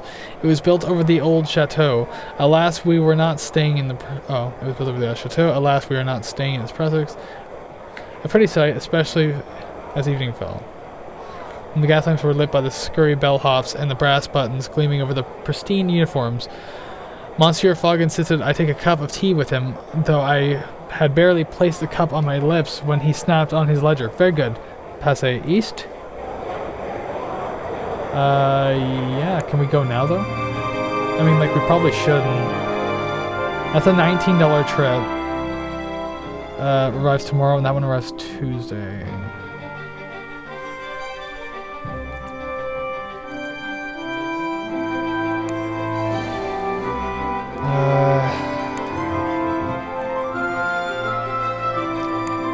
Fuck it, let's just do it. Go. If we have time, we'll stop there and sleep in a hotel. We found passage out of Quebec, destined to travel as far as... Oh, we're getting to the Icelandic terms now, aren't we? Good luck trying to say those. Reykjavik, I don't know. This was excellent news and was likely to give our journey quite a much-needed boost. We hopped quickly aboard. Threatened by telegraph lines. Is that going to be good for us? The Amarak was crewed by a family of dark-eyed, broad-shouldered Inuit boys who took turns captaining the sturdy little hot air balloon. Today's captain was Natar Unark, the oldest of the boys, if no one can judge by height and breadth, but I was more concerned that the role of the navigator fell to Oliak the youngest. Let's see. He had a vague air about him. The other boys did not seem worried. So I tried to keep my doubts to myself. Perhaps his youthful appearance was deceptive, and he was a seasoned navigator. Never worry, friend, he nudged me in the ribs. I'm old enough to read a map. Just hold on tight and we'll be in Reykjavik before you've digested the seal stew from dinner. I clapped him on the shoulder and laughed. That's the spirit, mon ami. I said encouragingly, taking heart from his confidence. I have faith in you, no doubt. Formidable abilities. Quick, make him feel better. I feel well cared for. You better. We drifted across an endless ice blue sea, and I wondered how anyone had ever dared to follow these winds before airships had existed to carry them home once more.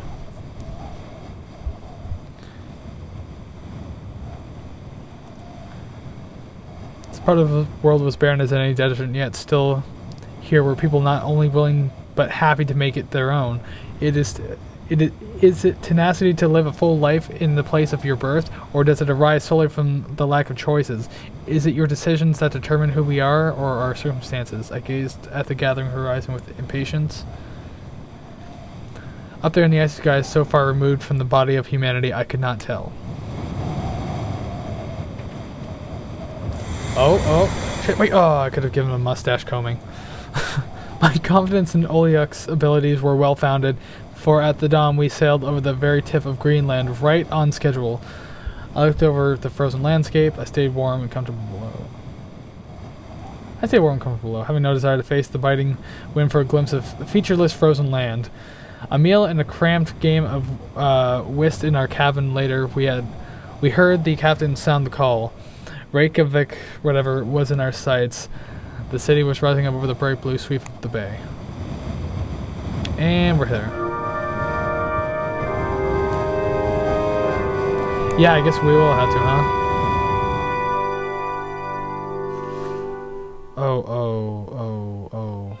Oh! It goes right to London! I forgot we were higher. I forgot the altitude thing. Has a quiet time with a few inhabitants, but still had the feeling of a bustling center of commerce.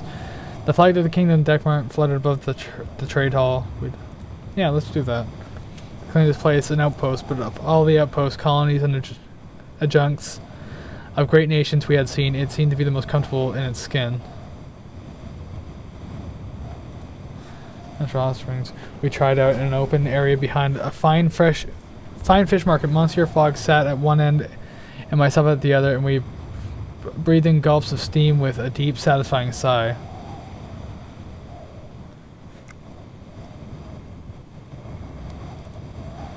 Exclaimed. Monsieur Fogg shook his head. I think they are heated from underground thermals, he replied. In London they would require coal, but in London there are better uses.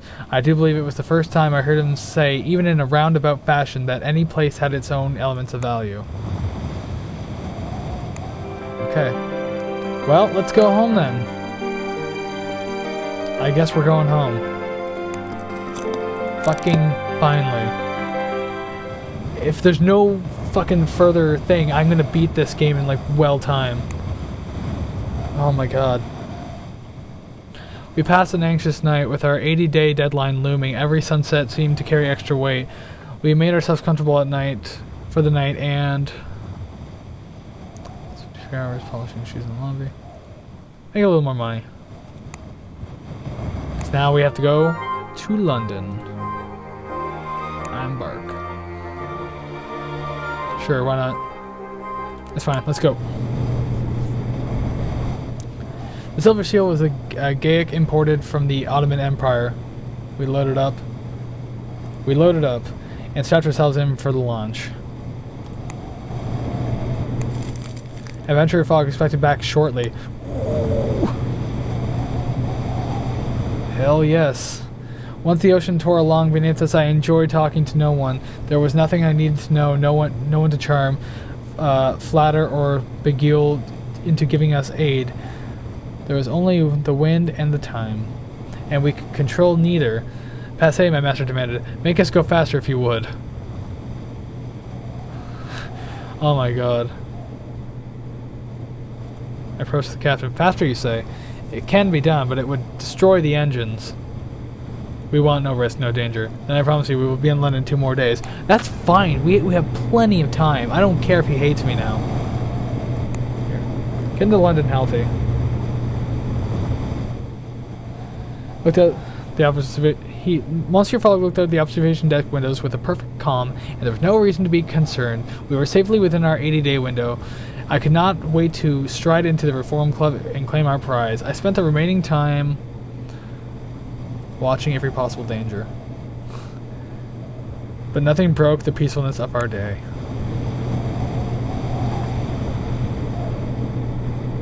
Oh, it's so close. We tethered the airship dock in Hyde Park and felt, for the first time in 67 days, the feel of English soil under our toes. At long last, we had returned to London and in good time to win the wager. Nailed it in less than 70 days. Excellent. 2 achievements just unlocked, if you can see there. There, I guess. It was just there. Good gracious, this is rather more strenuous than I anticipated. Okay, let's dock. Fuck it. I seized my master by the collar and threw him into one of the steam carriages idling on the banks of the Serpentine in Hyde Park. To the Reform Club, I shouted, throwing 50 pounds at the driver as inducement to speed. Retrieving the blade from my luggage and holding it to... What? No, I'm not doing that. Telling the driver we were in an urgent pit... No, just fucking give him... Just give him 50 pounds. And you'll have another 50 when we arrive. Now drive. There is no need for such unseemly haste, Passe, my master noted. But I was a man possessed. The streets of London seemed comforting and familiar.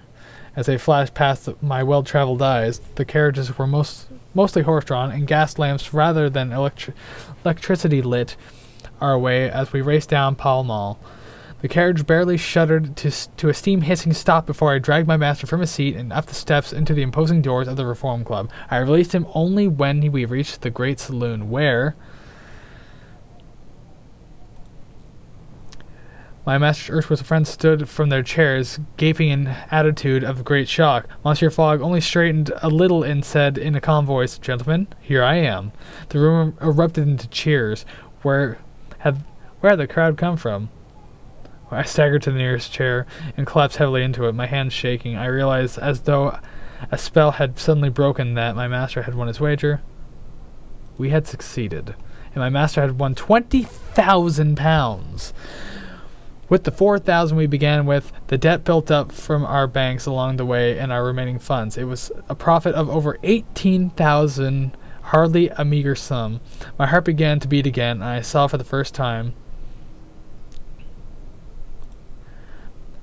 the grand interiors of the Reform Club, which had no doubt remained untouched since its founding some 30-odd years ago. The most advanced piece of technology within this gilded clock set upon the mantelpiece. A few club members were muttering about the impropriety of alighting in front of the club from a steam carriage. Oh my god.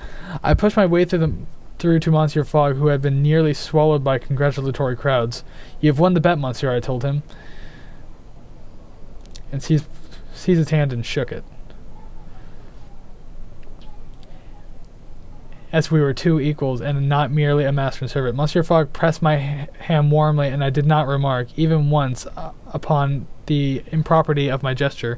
Indeed, though his cool gaze did not so much as waver or soften, I believe he welcomed the chance to shake my hand. "I thank you for your service, my valet, Passe," Monsieur Fogg said coolly. Coolly. "Though you did not perform your duties with particular skill, you were not particularly incompetent either.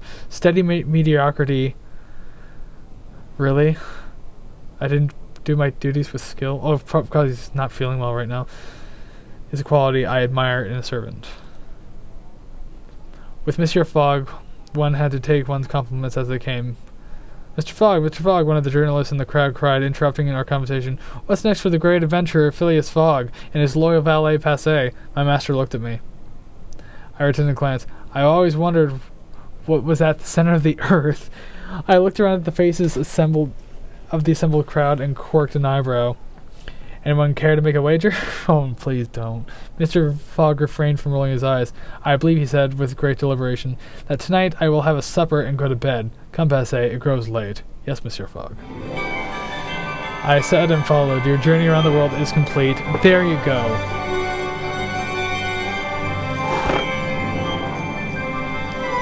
Not bad. Wins around the world wager. Journey completed in 67 days despite slow ride on horseback across the steppes and unsolved murder about experimental ship and Reykjavik diversion. Yeah, whatever, it's fine. It doesn't really matter. It wasn't really a diversion. Well then, 20,000 fucking miles.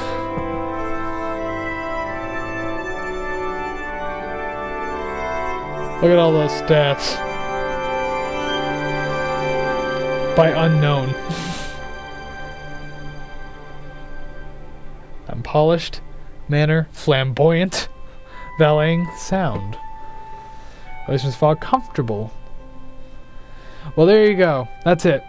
That's it.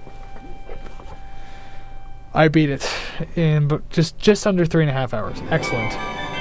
Or at least the stream is under 3.5 hours. It's probably like closer to 3 hours because I paused for a little while before I started. Anyway, yeah, that's it. I beat 80 days in 67 days.